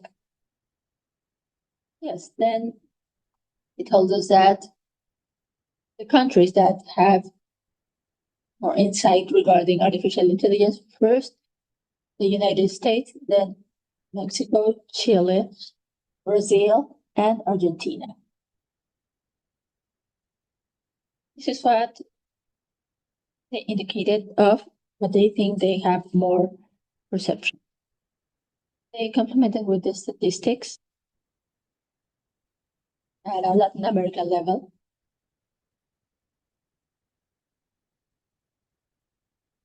Next slide, please.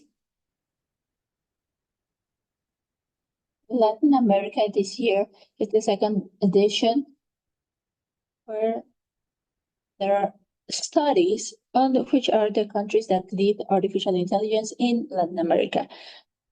So 2023 was the first edition.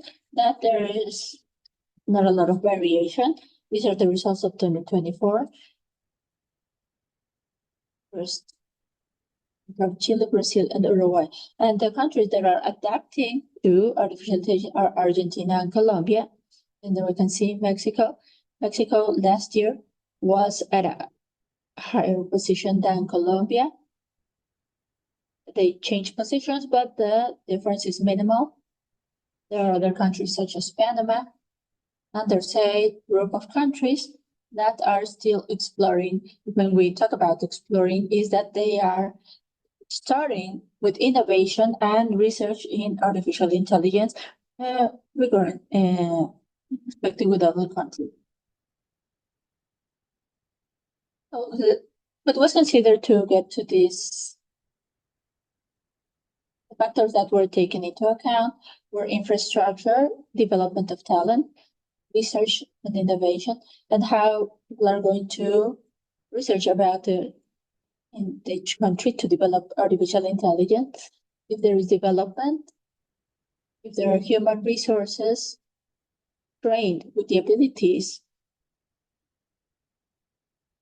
to research and innovate in artificial intelligence. If there is financing, how much have the countries financed in artificial intelligence? And then governance. If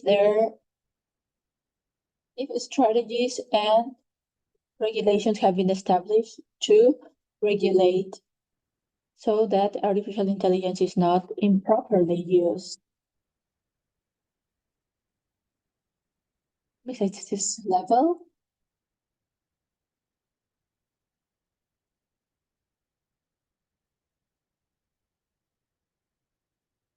the United States and China are in the first places,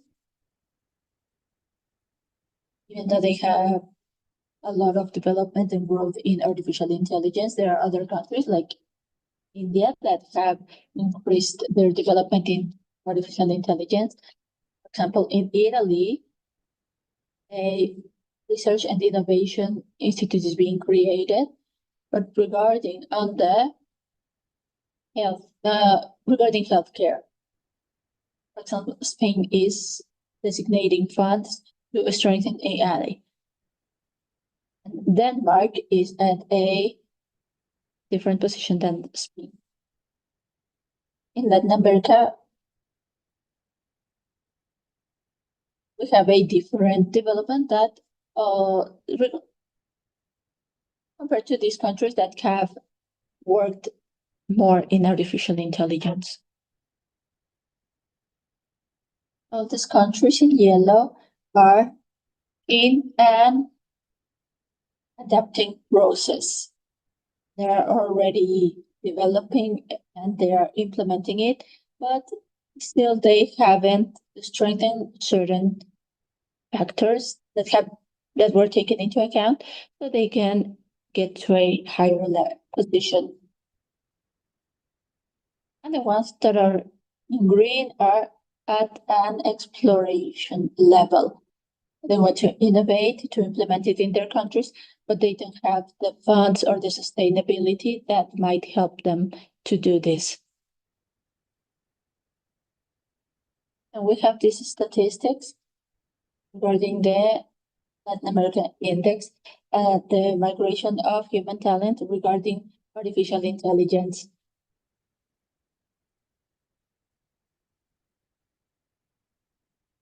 For example, Mexico and Brazil have been stable. In case of Uruguay, that in 2023 it increased migration, but then it decreased.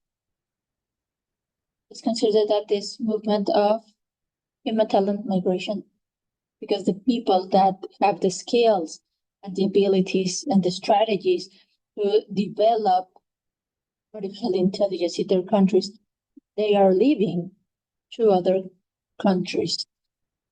And this is a factor that is weakening their countries. Because they know that their countries cannot get to a different level regarding artificial intelligence. Next slide, please.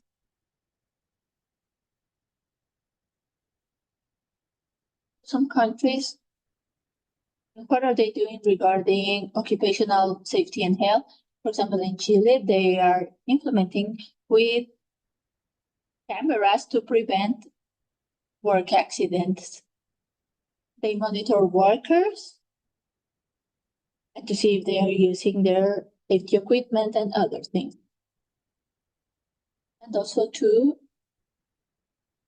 control when they are doing a high-risk job, like those that require to be high. So regarding the supply chain logistics in agriculture, sensors are used to monitor the workspace, and particularly with the use of pesticides, and to see the reaction that workers might have and to act at the right moment in case of irregularity or something happens. In the case of Brazil, the use of AI is to analyze risks regarding mining, oil, gas. In Argentina, to monitor urban areas, particularly for safety personnel. That way, it can complement and aid those workers in that sector. Another thing that Argentina is using are drones to monitor agriculture. There was a time when Argentina there was a regulation that forbade the use of drones for that. Then the government itself canceled that regulation, and they saw that it was an ally and it would be helpful to use it. If I use artificial intelligence for the processes or for the tasks, make them more efficient, it is going to have a link regarding occupational safety and health. In the end, everything is a chain and everything is linked. So to simplify processes of logistics so that reduces the workload for the staff and virtual assistants. In Mexico, it has been used for manufacture that has had a positive result because there has been a reduction of 25% of incidents, which has been very good. And also for public usage. In Colombia, it was to reduce risks and also for delivery.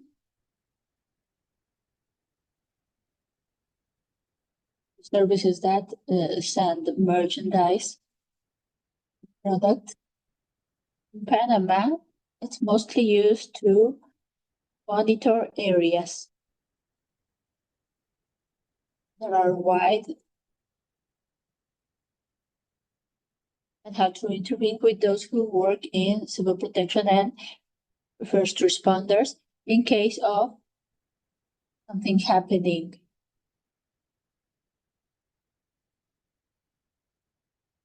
Oh, sorry, time's up.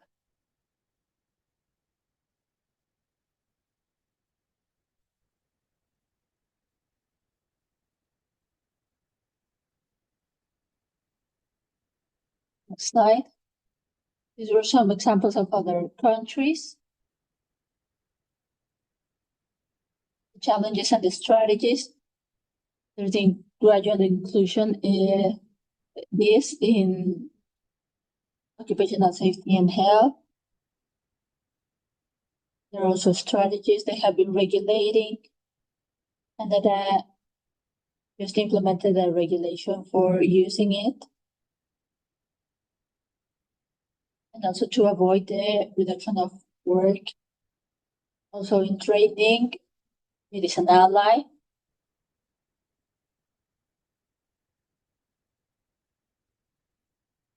There's a lot of things that workers want. We are also working on another research and something that they request is to increase life expectancy. So investment in regimens of social security.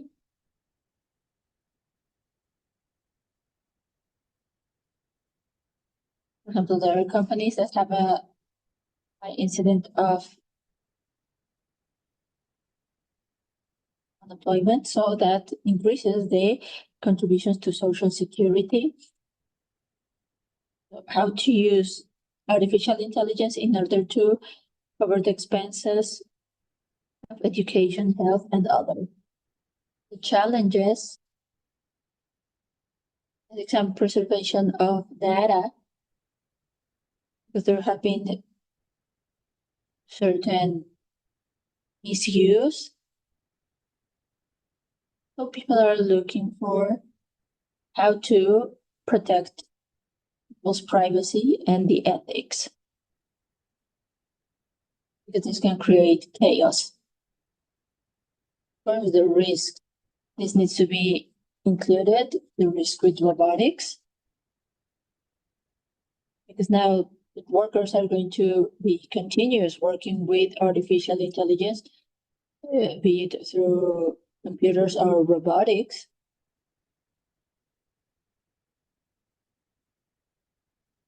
For example, deaths regarding the use of robots. There are other cases of incidents. Protection of workers of those who work from home, because if they use artificial intelligence as a way of prevention for these workers who are not at the facilities of a company, such as home office. But there's also the issue of privacy, data protection. Of course, this is contradicting.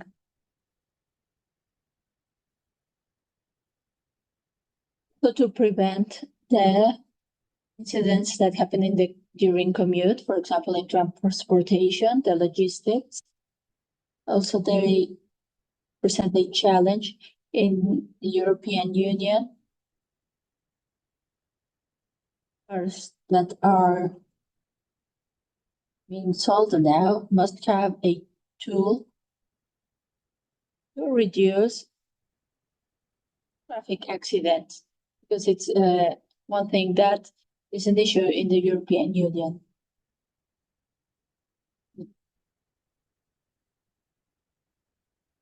At which point here in Latin America can we use this?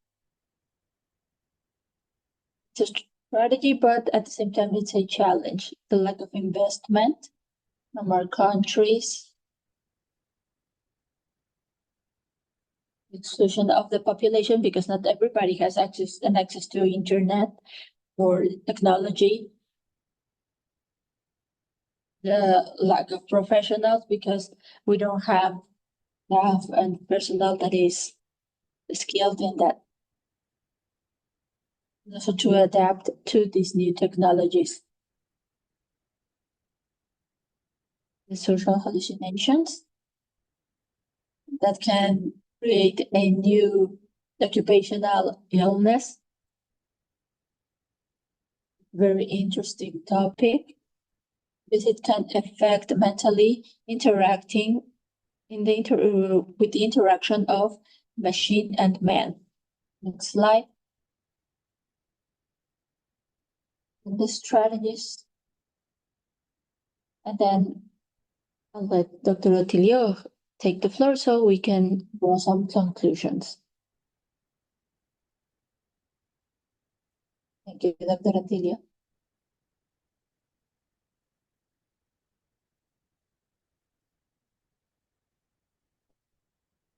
I apologize for the time we're taking.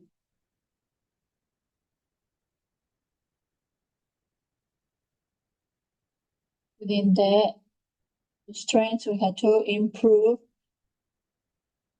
safety in the workplace.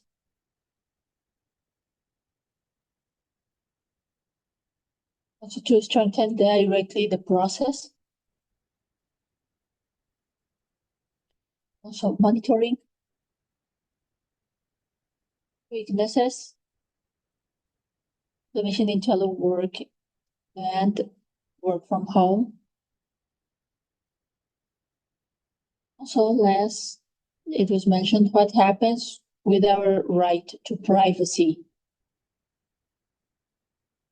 The opportunities to improve equality for workers, but what about the threats? It's a high cost in safety. Next slide, please. Social Security provides a balance in the life of the population.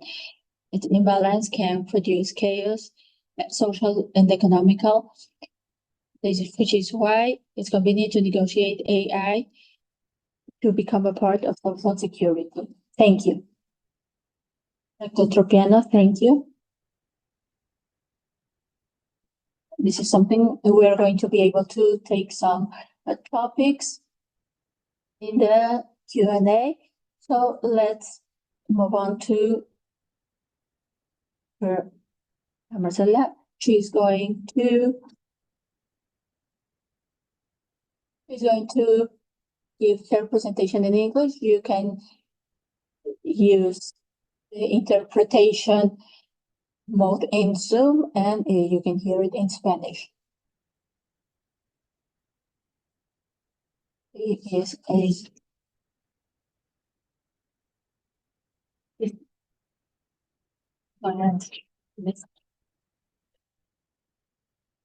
bachelor's degree in business administration with an emphasis in international business from Loyola. He serves as Deputy Commissioner and Chief Information Officer for the Social Security Administration. SSA, Senior Information and Technology Executive, she oversees day-to-day activities and SSA digital modernization. Digital modernization strategy and transformation managing $2 billion budget and a team of approximately 6,000 government and contract team members. Her role as SSA, She served as a special assistant to the President and Chief Enterprise Applications for the Office of the President, where she delivered technology strategy and enterprise solutions across the Executive Office of the President.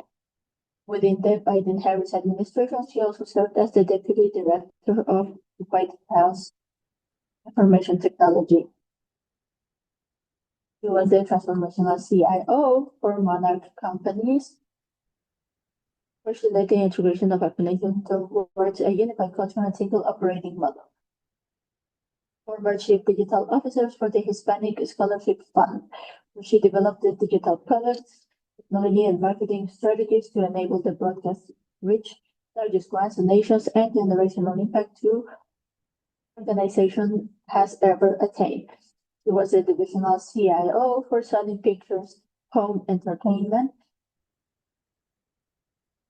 where she oversaw the global information technology strategy, integration to support and enable home entertainment business operations, including sales, marketing, manufacturing, distribution, business intelligence, finance, and digital functions.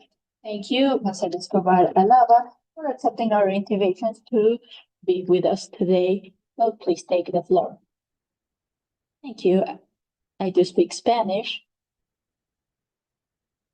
but sometimes I struggle with certain words. So I'm going to try to do the most of it in Spanish.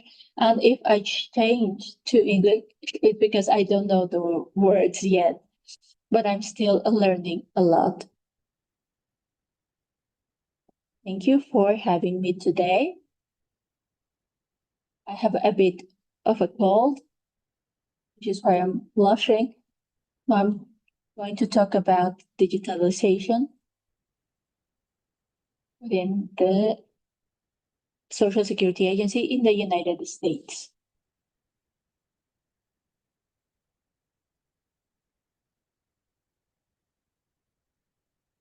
I started around 7 months in the Social Security.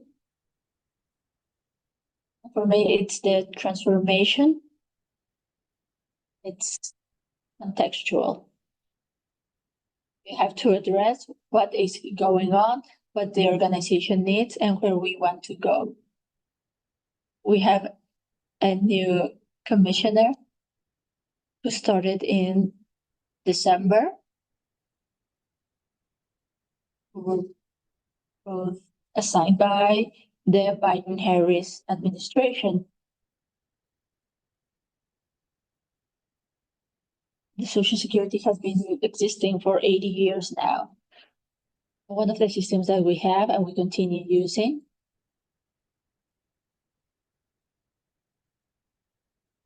A lot of the systems have been implemented 45 years ago. Some systems we stopped using. The organization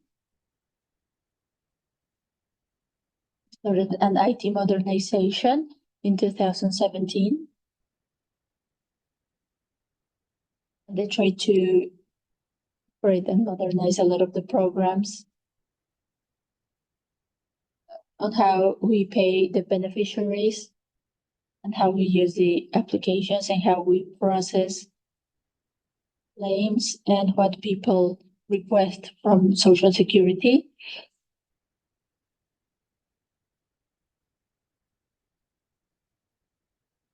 And also how we give birth certificates during COVID years. We radically changed on how we do everything to something digital. The organization has 60,000 staff, 40,000 deal with the public. We have offices across the United States. But the work has always been done manually. With modernization, with the global programs that have been written by people who now want to retire, is something that is urgent for us and to do what we do. But with COVID, we needed to do new things to do the programs online, so people could schedule appointments online. Also, to do the educations with the lawyers, to see if they have any disabilities, and also to do this online. So a lot of what we did with the budget provided by the government is change plans. And what we tried to do, most of it was not done. So I assess the risks and opportunities. Most of it are still in technical debt, which is the systems that are out of operates and maintenance.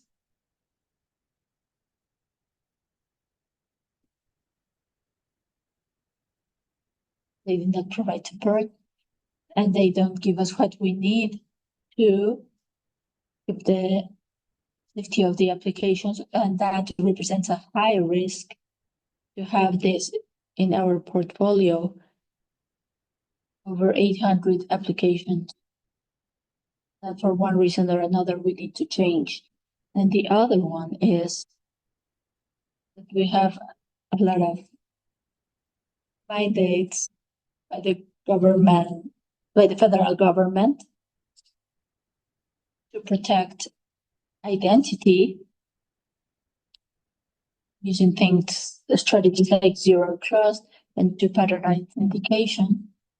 I think that we need to have in all our applications, not just those that the public uses, but the ones that we use internally, our staff uses.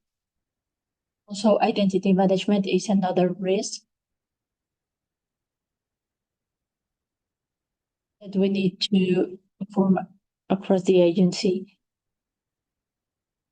Another risk area that I've seen is talent management.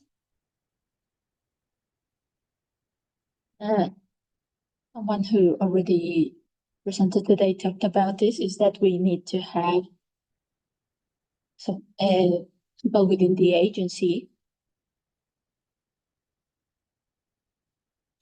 so we can implement artificial intelligence, analytics, data science, and also programs that are more common, like AngularJS, and other programs that are more softwares that are more modern, like assembly and other things. So this is another thing.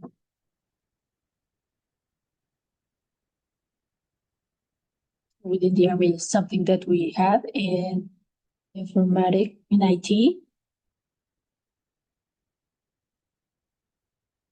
But the IT corporation, there are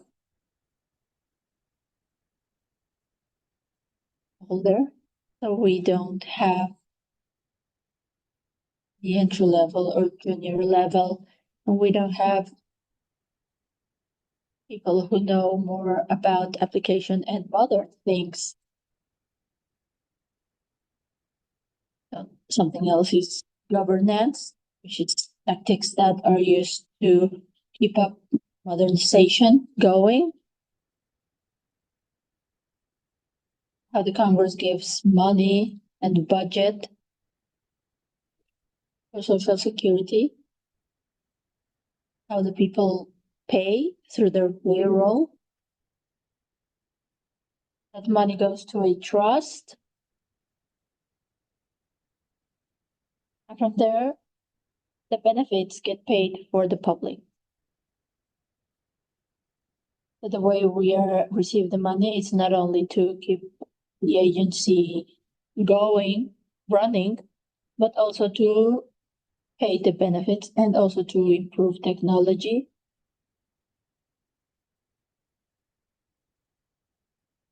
And it also confuses us, because to invest in technology, you need funds, and funds that you can access whenever you need it. And for us, the way we have a prognosis from year to year, so this is a risk that we have of what we need to keep up and to have the strategies so we can keep them. And also I talked about the 800 systems that we are using. So far, we have used 4,000 applications in our portfolio within the Social Security Association. We have not had a strategy.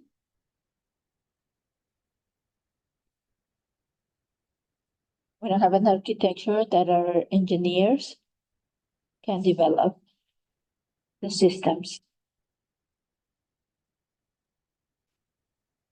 So we still have a lot of opportunities to consolidate, replace, look for, and find other alternatives to use other applications.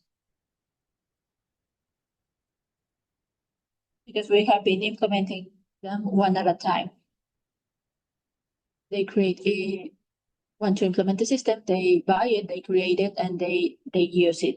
And this has to do because the Social Security in the United States has historically been an organization that uses a lot of paper. We have just digitalized a lot of programs. So this is another opportunity that has risk, but that can also consolidate the digitalization of the Social Security Association. We have changed a lot in IT. We start with the customer. We have two types of customers. It's not only Americans, but also immigrants who work here. We have also been giving them a Social Security number. For us, it's just anyone who has a Social Security number who can get benefits when they retire, or if they have a disability, or if they need money because they are the poorest people in the United States. Is one type of customer. The other is the ones that work in offices, in phones, people who are lawyers. All of those are our customers. I think it's revolutionary, but for us, it is within IT. It's to have a direct connection with the customer, with the people who answer calls, to really understand and listen to them, to really understand the people, that whenever they answer a phone, what are the many apps that they need to go through when they're not answering these questions. Within artificial intelligence, we also have a lot of opportunities to introduce AI information to these processes. We are doing it a lot in phone area, including chatbots, but a lot is to understand how people work today, to interpret that, act, and then monitor what people are saying. So we are implementing due diligence regarding employee experience, and we're trying to improve and have a better experience. So our priorities as an organization and how we prioritize work is also using data and using what the customer is saying. The organization has changed regarding what they are saying about the department or the other department is saying. And we're not really listening to what the customer is saying. So this is something that we are transforming now here at the SSA. Something that the commissioner started January this year is to bring all of the executives, because we all have different professions. We have IT, like me, and politicians. We also have people who represent access to Congress, legal, human resources, operations, finance. We all are on the board. And we'll listen to the change opportunities and how we provide a service to the customer and what we can do together to improve. The commissioner comes every 2 weeks, takes a look on how we can improve. The national 800 number, which is the number where anyone can call. We have 60,000 calls a year to that number. We usually cannot address everything that the public wants. So what are the strategies that we can implement so we can help these people? So we are starting with the customer. This IT strategy, this new strategy, that is the digital modernization strategy, that is going to affect the whole agency. We started with 3 principles. That first, to have very clear the vision of the architecture towards we are addressing all the activities. Usually Social Security has a provider and buys a system or another product. We are not seeing clearly how we are going to use these applications. Each provider that we find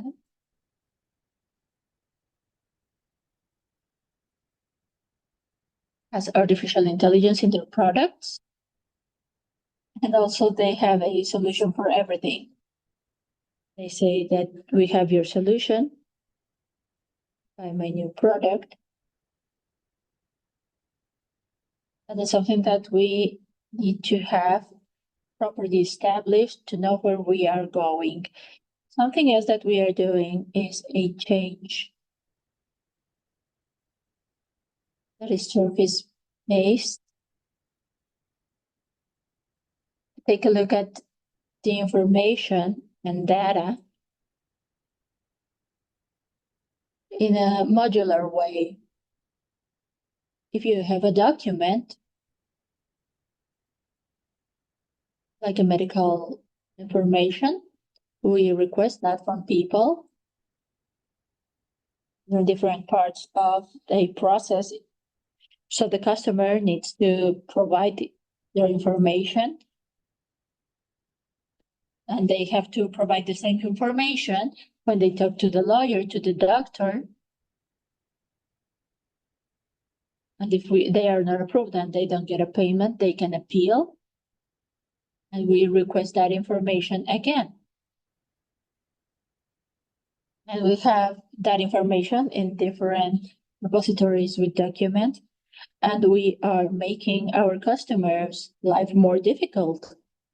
So the point is for us to have a strategy where the information is collected in a particular place, and that all that information can be used for all the processes. And the other one is to change the data operating model. Historically, we have worked on projects, and now we are focusing on products. In a while, I will talk more about this. We are also starting with our priorities. We cannot do everything at the same time. We have a lot to work on, but we have to start with what is of more value to the agency. And for that, it has to do with the online services and phone services on your phone, so they can access the information they need whenever they need it. Second, it would be for those that we have phone available and the offices, so they can have the same information available. And we have other tracks available. And the third one is to expand access to the information within the SSA.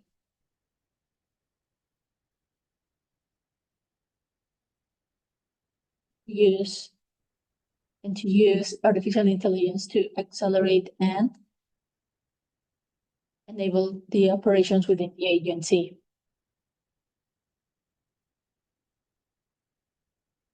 The first principle is to have an architecture, as I mentioned, not only where we want to go, but also what kind of platforms do we want to use. We have always created everything on premises, custom made, and we have developed all our products. So there's definitely an opportunity to buy applications and products, for example, for human resources. I talked about architecture, data, technical depth, the 800 applications that we have, DevOps, which is something that we implemented in 2020 with COVID. And this is a method to develop programs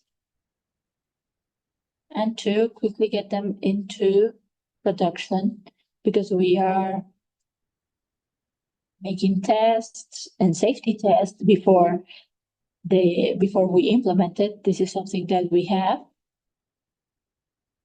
We're using constantly throughout the Social Security Association.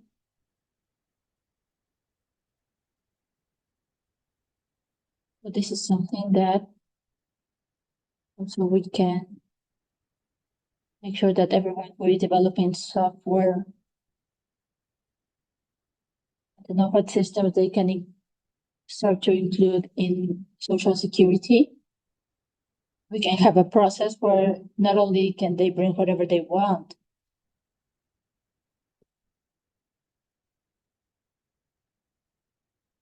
which is also has to do with the processes, because a lot of our customers think that they can implement quicker systems. But when they do, we spend more in these programs. We are also focusing on cybersecurity. So we are also developing a software internally to make sure that the other departments that can bring their systems to the agency, for them to go through a process, and that everybody uses this concept. A lot of this transformation is communication and organizational change management, so that everybody knows that we are heading towards a target where we have less applications, more simplified, and also we take a look at money and investment and use them for something that bring more benefit at an organizational level. Then about the operating model. So here it's to have a model that uses different disciplines. We're moving applications towards this model one by one. Because as I mentioned, in the document management, the process where we keep documents, we have 4 or 5 applications where we use information in documents. I take the 4 teams and we put them together. And they are going to deal with the problem of solving just one system where we have only one repository where we can classify and file all the documents and all the processes. So a lot of this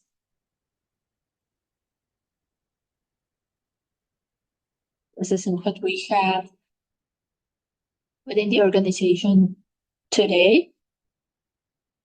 Is having one app, we don't necessarily make that a product. We need to analyze it.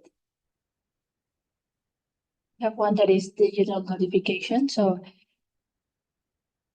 every document, every letter that we send to the public, we have like 60 different systems. Each document that goes out is not at the same educational level. So it can be read by the public. So some are at the college level, some others at the high school level, some other at the 5th grade level. So we want to make sure that each letter that goes out is in a simple language that everybody can understand, so that it does not look like someone needs to be a lawyer so you can read it. And this team has to centralize that information and make sure that customers receive that with the content that they can all read, and for it to be accessible for people who call, or if they can see it online themselves. So this team came together for that. The other team that we're using Amazon Web Connect, that is a phone system. Historically, we used Verizon, which is a home company, the United States, and they have their call center. They created their own call center so they can solve problems for customers. And we did this project in 48 days. Never had we done something that fast within the Social Security Association and changed something so drastically within the organization. This gave us the ability to include chatbots and to use our frequently asked questions section. And for people who call, they saw that it was like 7% of people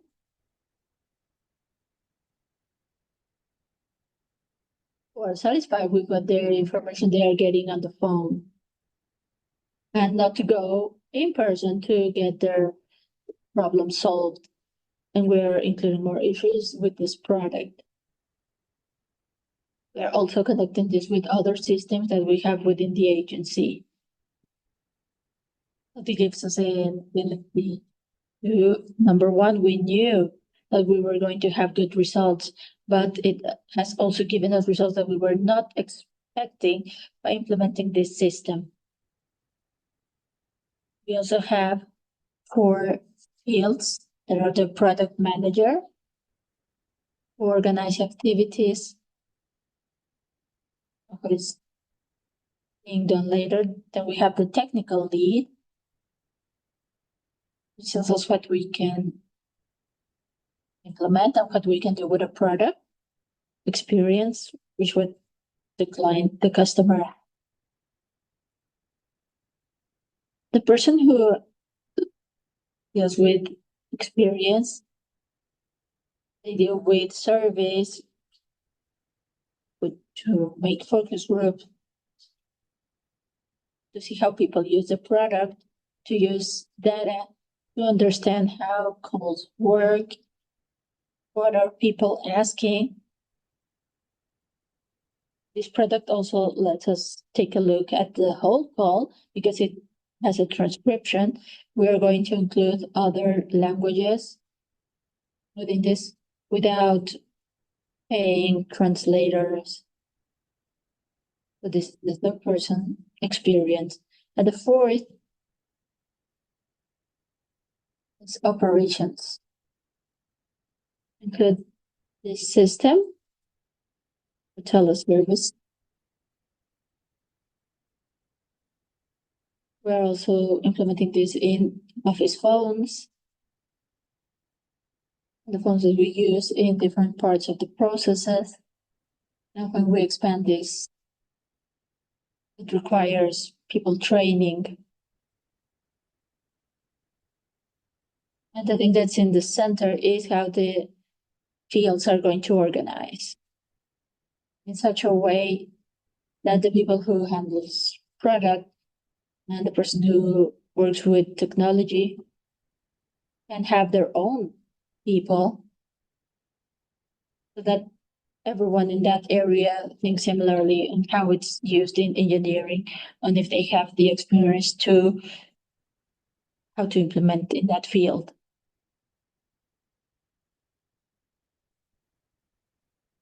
This is going to help us having direct engagement with the customers. We are going to make investments to have centralized services, also to have centers of excellence within the field, also to align with target architecture. Something that's different with this product rather than the project is that this group is going to focus on outcomes.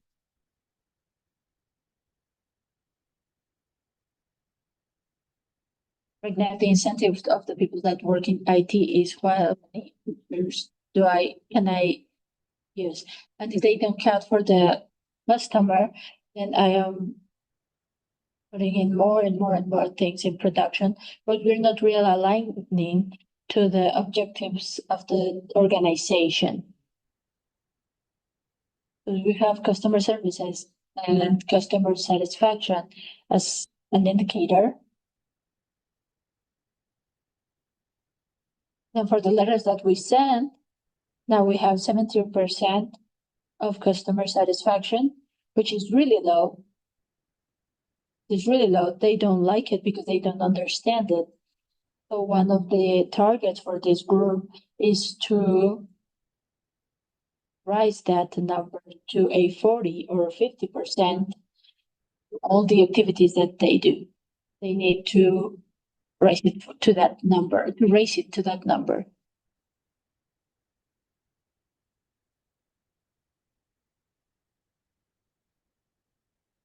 Having consistent standards and making sure that all the people involved in developing a product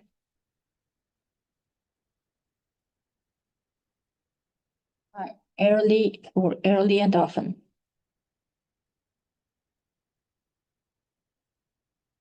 I mentioned that we were going to start with digital and then internally. And then the other areas that we have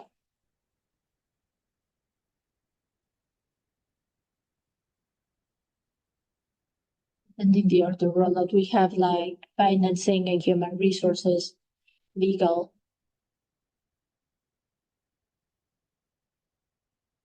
We have systems that need to be also assessed, but we need to focus on this first. And then we are going to start with having elements in a modular way. What I think is that going to be what remains, and then to see what we need to do with these systems that are really old. But also we're doing this parallel, not in a sequence. This need number 4 to understand what is the inventory, and then we need to develop those plans. The third one is data and digital access to accelerate what we do. We have been using artificial intelligence during the last 20 years. And also, the presenter that talked earlier, a lot of has happened before, and a lot of agencies and administration have used different applications. The United States started giving executive orders since 2019. And artificial intelligence. And then here in Social Security, we have been using what they use centrally, the Office of Management and Budget, which is in 2019, maintaining American leadership in artificial intelligence. I have here the order of the executive order if you want to reference that. So since 2019 to this year, they're including more guidance to see how different agencies need to use and apply this capability. Promoting the use of trustworthy AI, the federal government, further advancing racial to make sure that we don't have any bias on how we use it.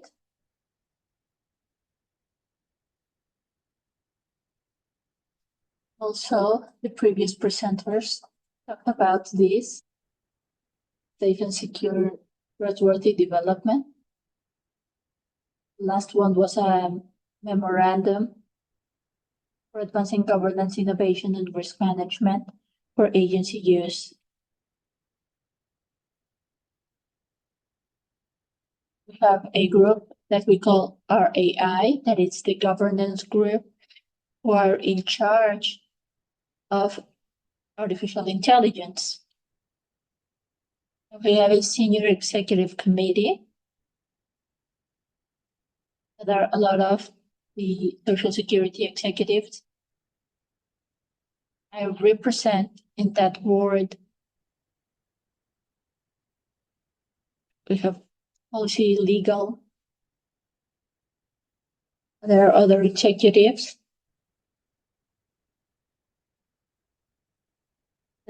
They have a say and a stake in what we do.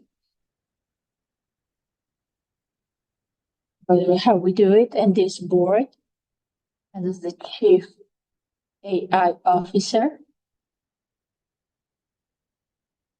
he is the chief of artificial intelligence, and he reports to me. Right now, I have many deputies that are the officer, and now we are interviewing who has dedicated to this position because it has grown a lot. Right now we have 14 initiatives.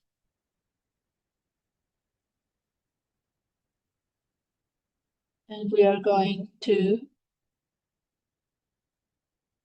announce more in a month because we have to get it out to the public every year.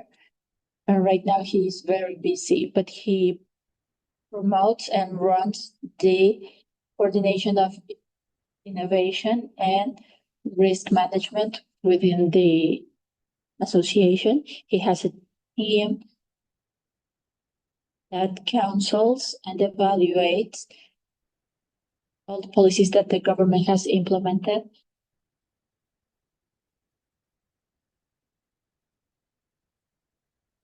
And also how we use algorithms and everything that we have in production. We also have more people who bring new ideas every day to see what else we can do within Social Security. Sorry for interrupting. If you could please end your presentation.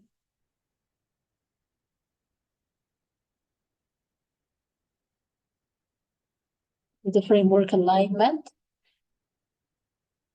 From initiation to maintenance, we have the whole life cycle to make sure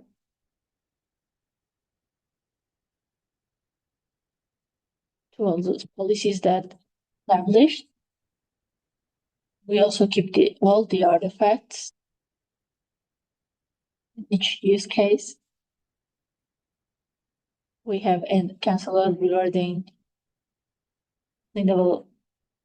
sustainability, and today we have a fact sheet, and also if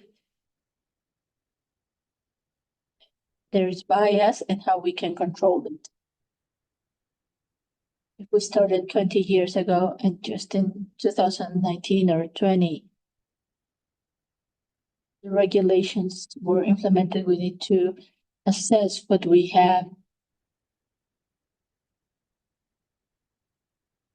And we need to change it sometimes because rules have changed, and things that we thought were good 10 or 20 years ago have changed dramatically. So we also keep compliance. I'm not going to read this, but I have this information available publicly. This is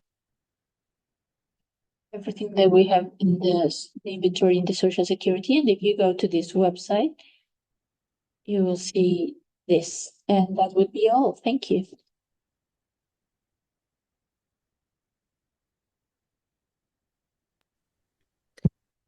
Thank you so much, Ms. Marcela, for your effort by talking in Spanish, and everyone that is following us this meeting until now. So due to this schedule, we will modify our Q&A session, and so sorry for the delay. And this is very common because actually this is a very, very passionate topics for us. So I will go ahead and read some specific questions for all of you, and any of our speakers can answer all these questions. And with this, we will be concluding today's sessions. Okay, so we are covering a lot of time of today's schedule, but let me just ask the question for the speakers. So the questions are as follows. How to surpass the resistance to change among the officials due to the new technologies, among them the artificial intelligence as a threat for their work roles? The second question is, how artificial intelligence can support the social security in Latin America for in their cross-cutting topics, invalidity, old age, disability, to support citizens in different important life events due to the informality in the labor market? And the third question that will be provided for any of the speakers. Which sector do you think that in your countries are difficult to adapt the artificial intelligence and technologies, either in the official public sector or in the private sector that receives medical attention? Who wants to answer first? Okay, so according to the first question, actually the main importance of training, so we cannot have we're not worried about these changes, is because this change, if this change is very important, if you provide this training for the people, you will have lower negativity towards this change. And in regards to the second question, I think that one part was already answered by Ms. Marcela already in her presentation. But I would say that it's very important to keep learning and just to keep providing education, just to understand that there isn't any harm here. So we have to be adaptable for this change.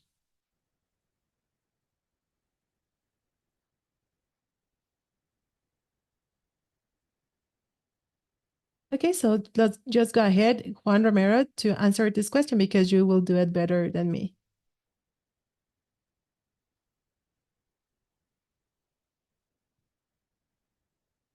I'm so sorry. What was the second question? Oh, I was telling you that actually you already answered the second question. And the question is, how would you manage the implementation of AI in the hospital field? So actually, the practical part, and I'm very thankful for that, because that practice, not only covering the theory, but also the education, but actually we have to implement the practice. So how do you do certain things, and how you will doing those things progressively?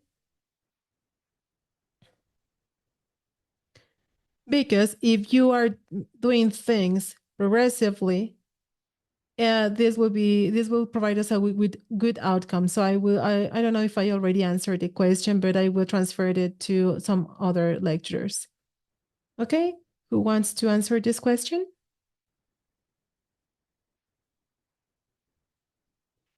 Okay, if I can just answer.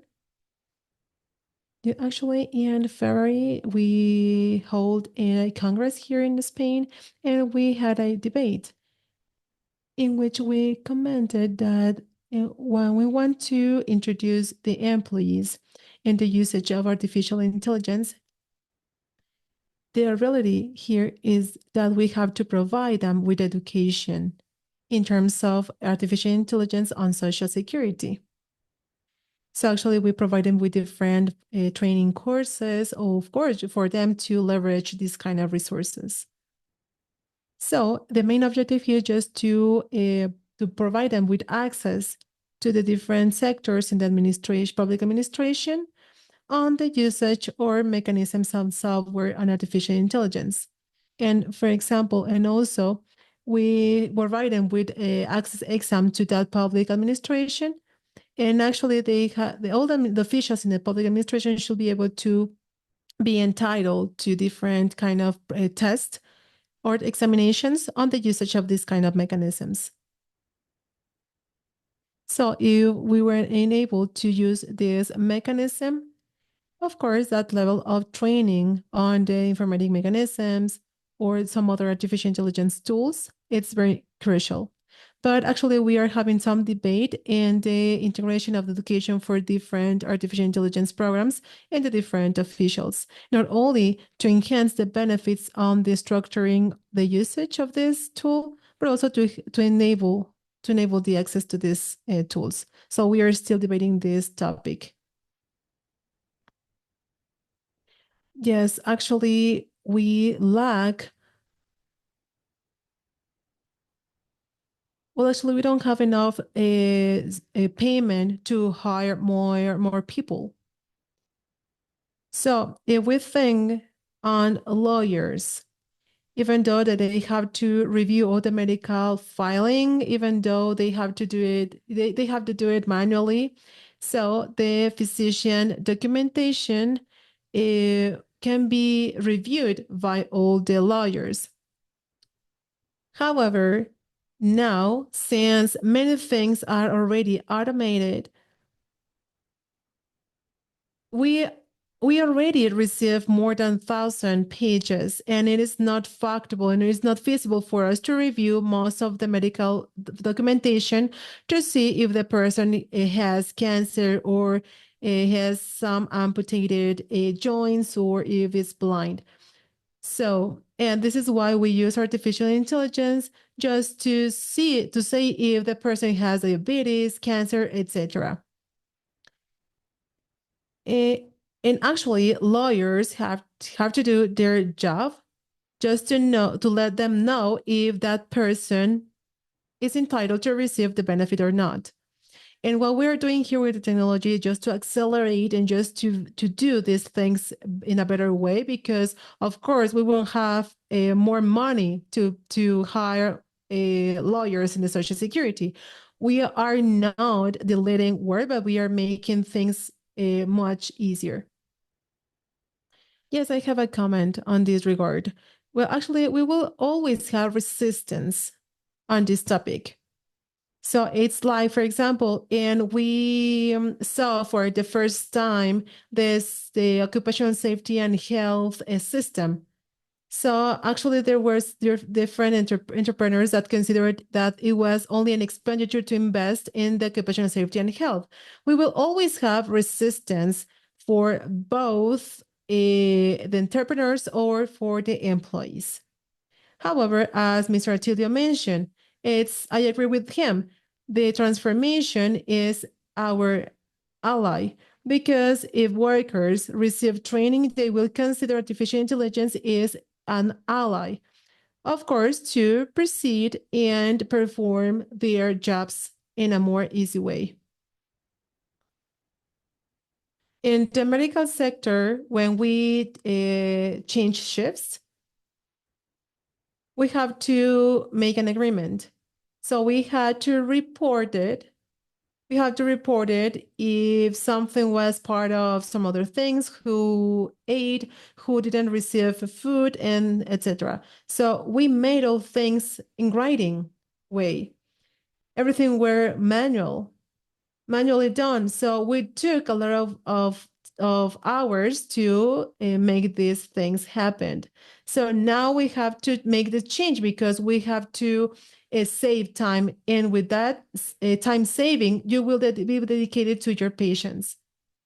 So if the employee have this change in his or her vision, they won't have any fear to artificial intelligence usage. Yes, actually, I would like to mention that we have to do some more complementary things. They are not being replaced, but actually we will complement them. And actually, we are observing this with a new telephone system in our institutions. With this kind of system, we can identify fraud once with the inbound calls. So we can identify if this call is being synthetic, or actually we can just observe the different patterns that are being happening or proceeding in the different calls. And a person receives a call, they are not able to see what is happening in external environment. So with this system, we are able to identify from during many hours something that has been taking us a lot of time in the past.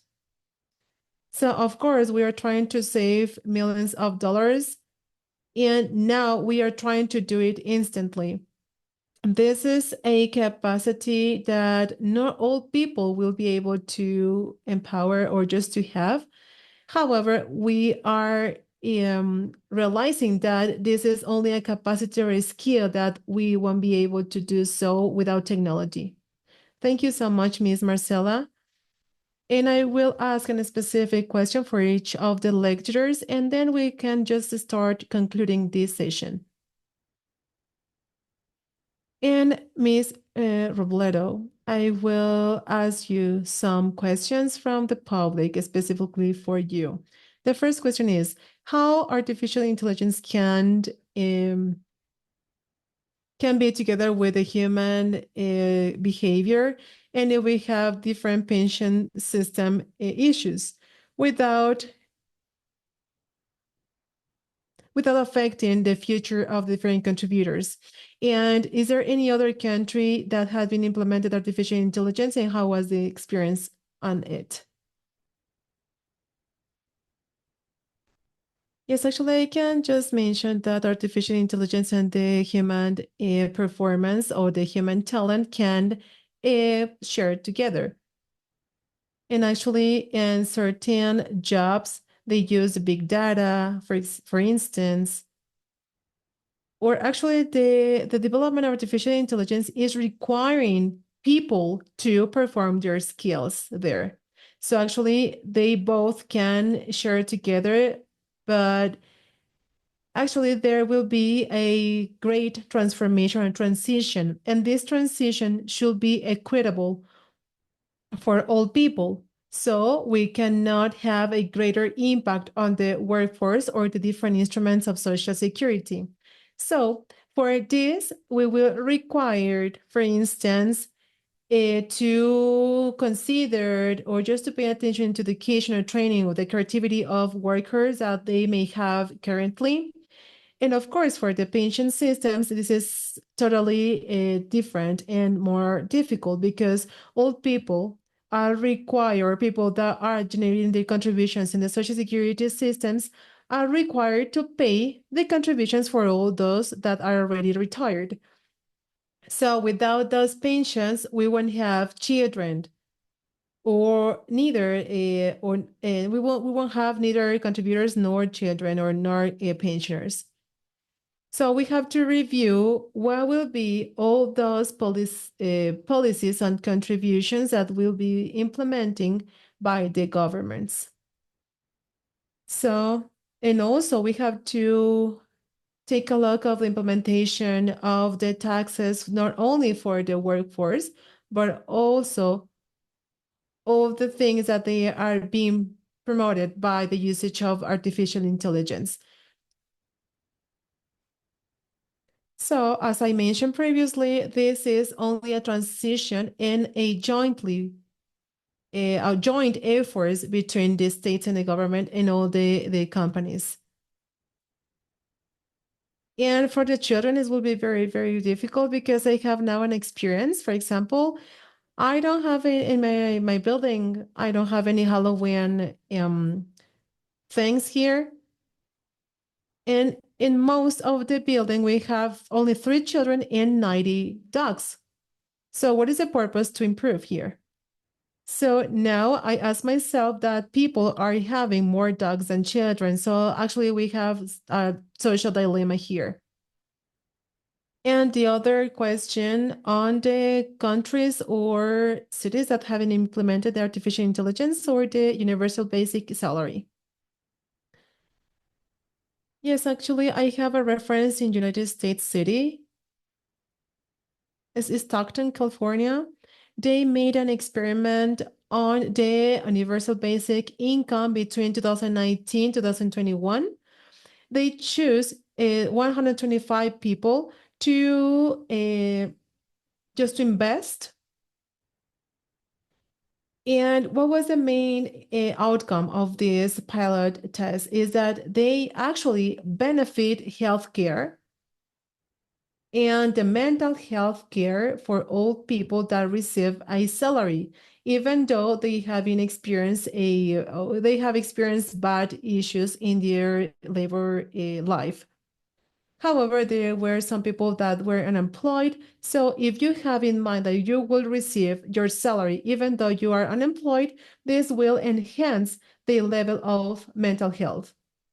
There are some other experiments that have been done worldwide, such as, for example, in Finland, they made this kind of experiment as well. They chose 2,000 people, unemployed people, and then they started paying them this basic income.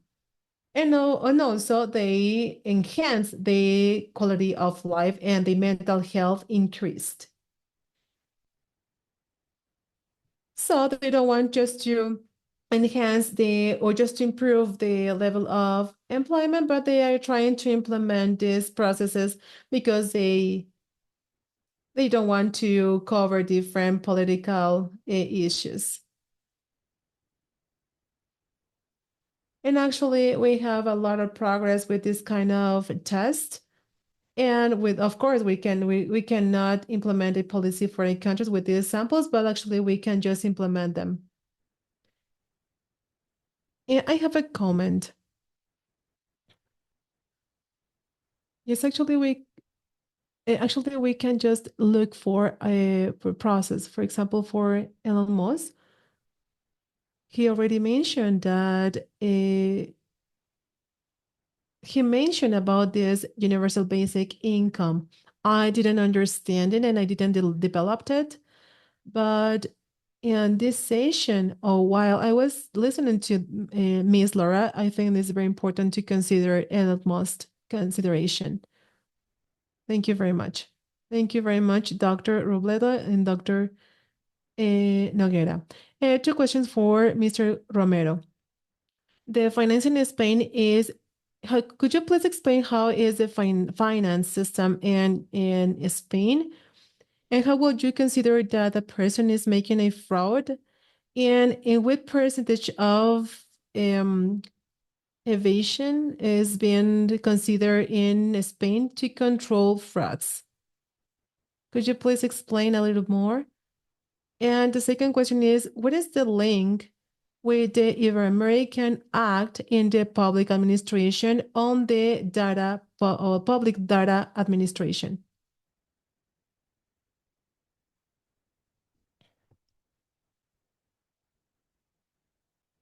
Okay, so in terms of financing in Spain, we have a contributory system that is based on the originary system, based on the Bismarck process. And actually, we finance this in terms of quotations for the Social Security and also for the Social Security General Fund. And with them, we pay the contributions for the temporary disability or permanent disability, or RFD. And basically, these are all the coverage, because in terms of medical field, we have another sanitary of offices, and this is paid via taxes. And there are some other non-contributory contributions, and this is based on the Anglo system. And actually, in that assistance treatment, we can just, it can be based on the autonomous projections. And also nationally, we have some other taxable financing process in a contributory profile, in a permanent profile. So we have a double system for a enough sufficient contribution. And for those that are not able to contribute enough, they will have an impositive system. So, and also there are different condition benefits. For example, in case of the minimum income. And also I want to mention something about the debate with Dr. Robledo, because we had just to pay attention, because the European Union law has implemented certain laws for the implemented different experiments on the usage of this tool with the citizenship. So we are making these things self-projects. And actually, we are having different political shocks, and not only in relation to the thing that if old people, unemployed people will be receive certain contributions, but also we have just to review the basic needs of the citizens.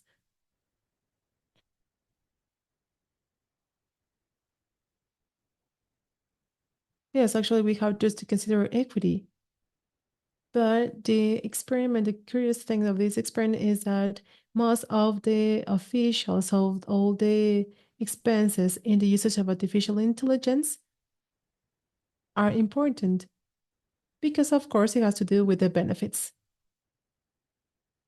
So if there are people that are not covered, or because they don't have this kind of benefit, of course, they have to ask for it.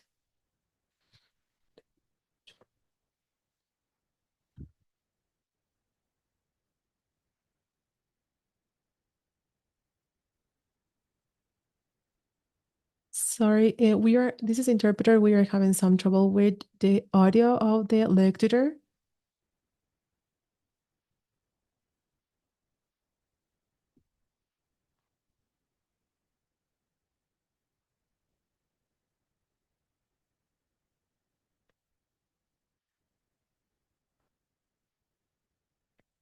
Okay, just to summarize, there are certain benefits that are not being followed by the Italian law. And just in consideration for the next question, what was the next question? I don't remember. Yes, it was the relationship between the letter. It's actually, I don't have a lot of knowledge on this. but it is focusing on the European law. I don't know if in Mexico there is a right, such as in the European Union, in, in which the informatic access or the public data access by the citizens. And I think that this kind of letters is based on the previous letters in the European Union. And I studied them with the different systems, agricultural systems. But actually, in this case, they are good just to know what are the types of rights.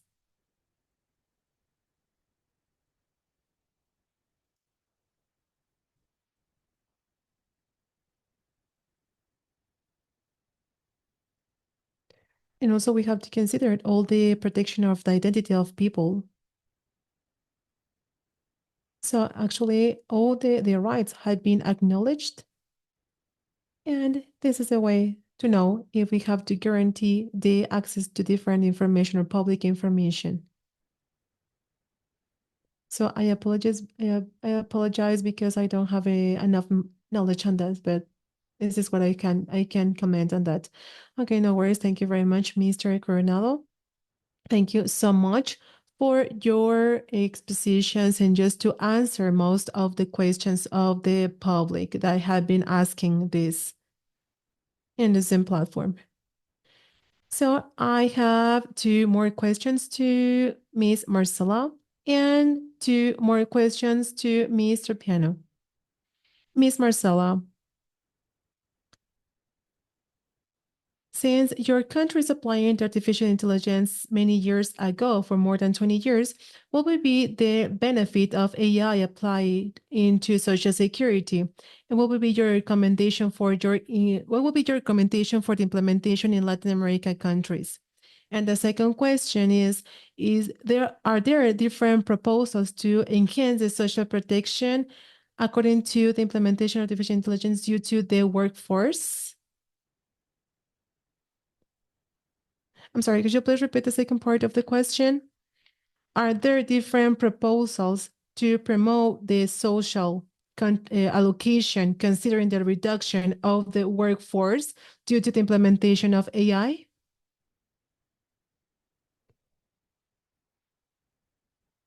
The reception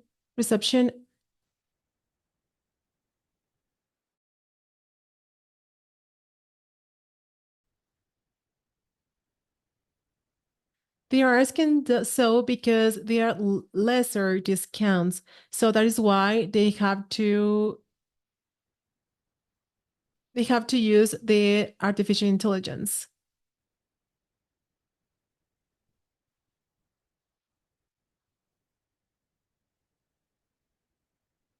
So I will just answer the first part of this question. So the first one is due to the documentation that we have been using. And also because we are been using different systems to evaluate.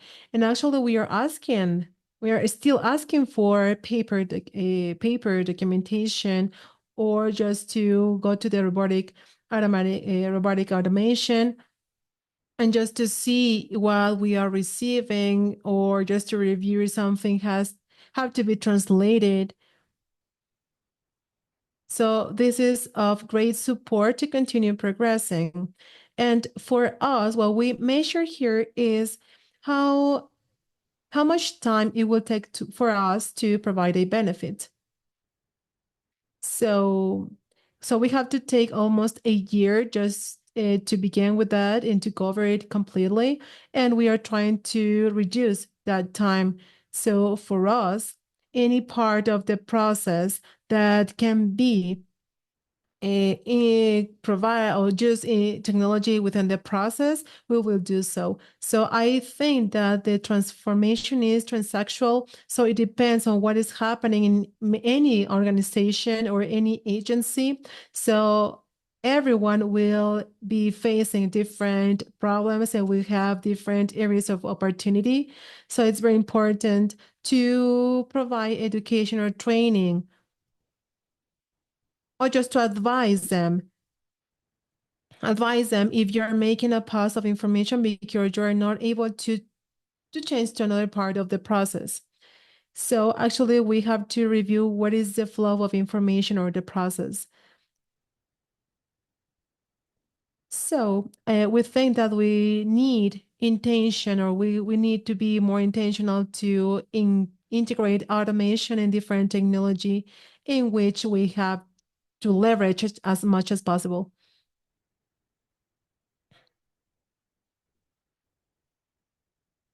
Of course, there are certain things that we are not able to complete since we are structured, and we have many people working on different offices, and these people make things physically in a physical way.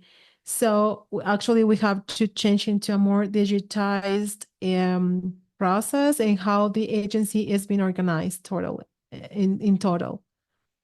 So of course we have to invest. We are just using technology for a bad implemented process. And they are only using the information that they are receiving because they are rigid. So this is some of the things that we are trying to implement and how to change the things that we are been doing previously, and actually the things that we are doing with the telephone, because we are facing a game changing here. So we are having access to a lot of information than before. All right, thank you very much for your answers, Ms. Marcela. And lastly, we have two questions for Mr. Atilio and Ms. Tropiano. One of the questions was already addressed, but this question is specific. And healthcare locations such as hospitals, the occupational risk is fundamental, so it seems that the implementation is complex. So we have many different tasks that are not automized. So do you think that we should automate first to monitoring?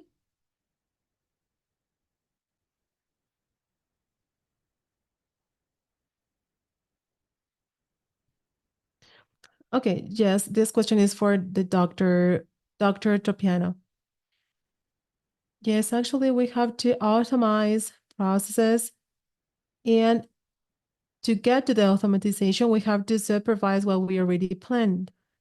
But also, we should have that vision. So the automatization of the tasks, we have with the objectives on the application of the different artificial intelligence applications. So we supervise their tasks with the object to verify that they are not making mistakes in the execution of the activity or the task. Because we all know that in this kind of sector has a manual activity.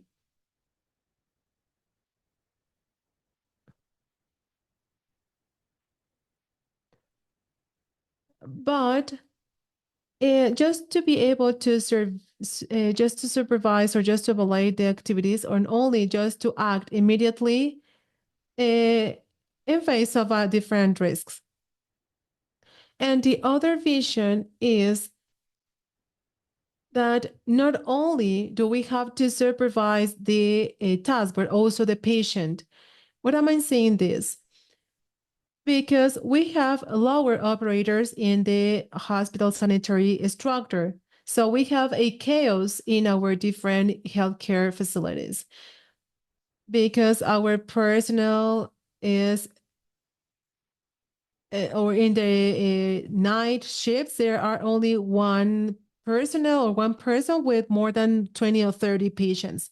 So for that person, be able to monitor different patients, they can be able to use that tool. So on sometimes most of the patients are autonomous. So how can we make use of this tool to enhance the operator, the supervision of the patient, and reduce the workload? And also to act immediately when they face an emergency. And this emergency can be either for 2 or 3 or more patients, for instance. Actually, this is something that we faced during the COVID-19 pandemic because many of the people were get this infectious disease, but how did you control of them together? So first of all, we have to automate tasks and then take the other step or the other phase. So this is the main objective here, just to reduce the workload so we can be able to supervise the patients directly and just to provide them a direct treatment. So this is only a recommendation for me.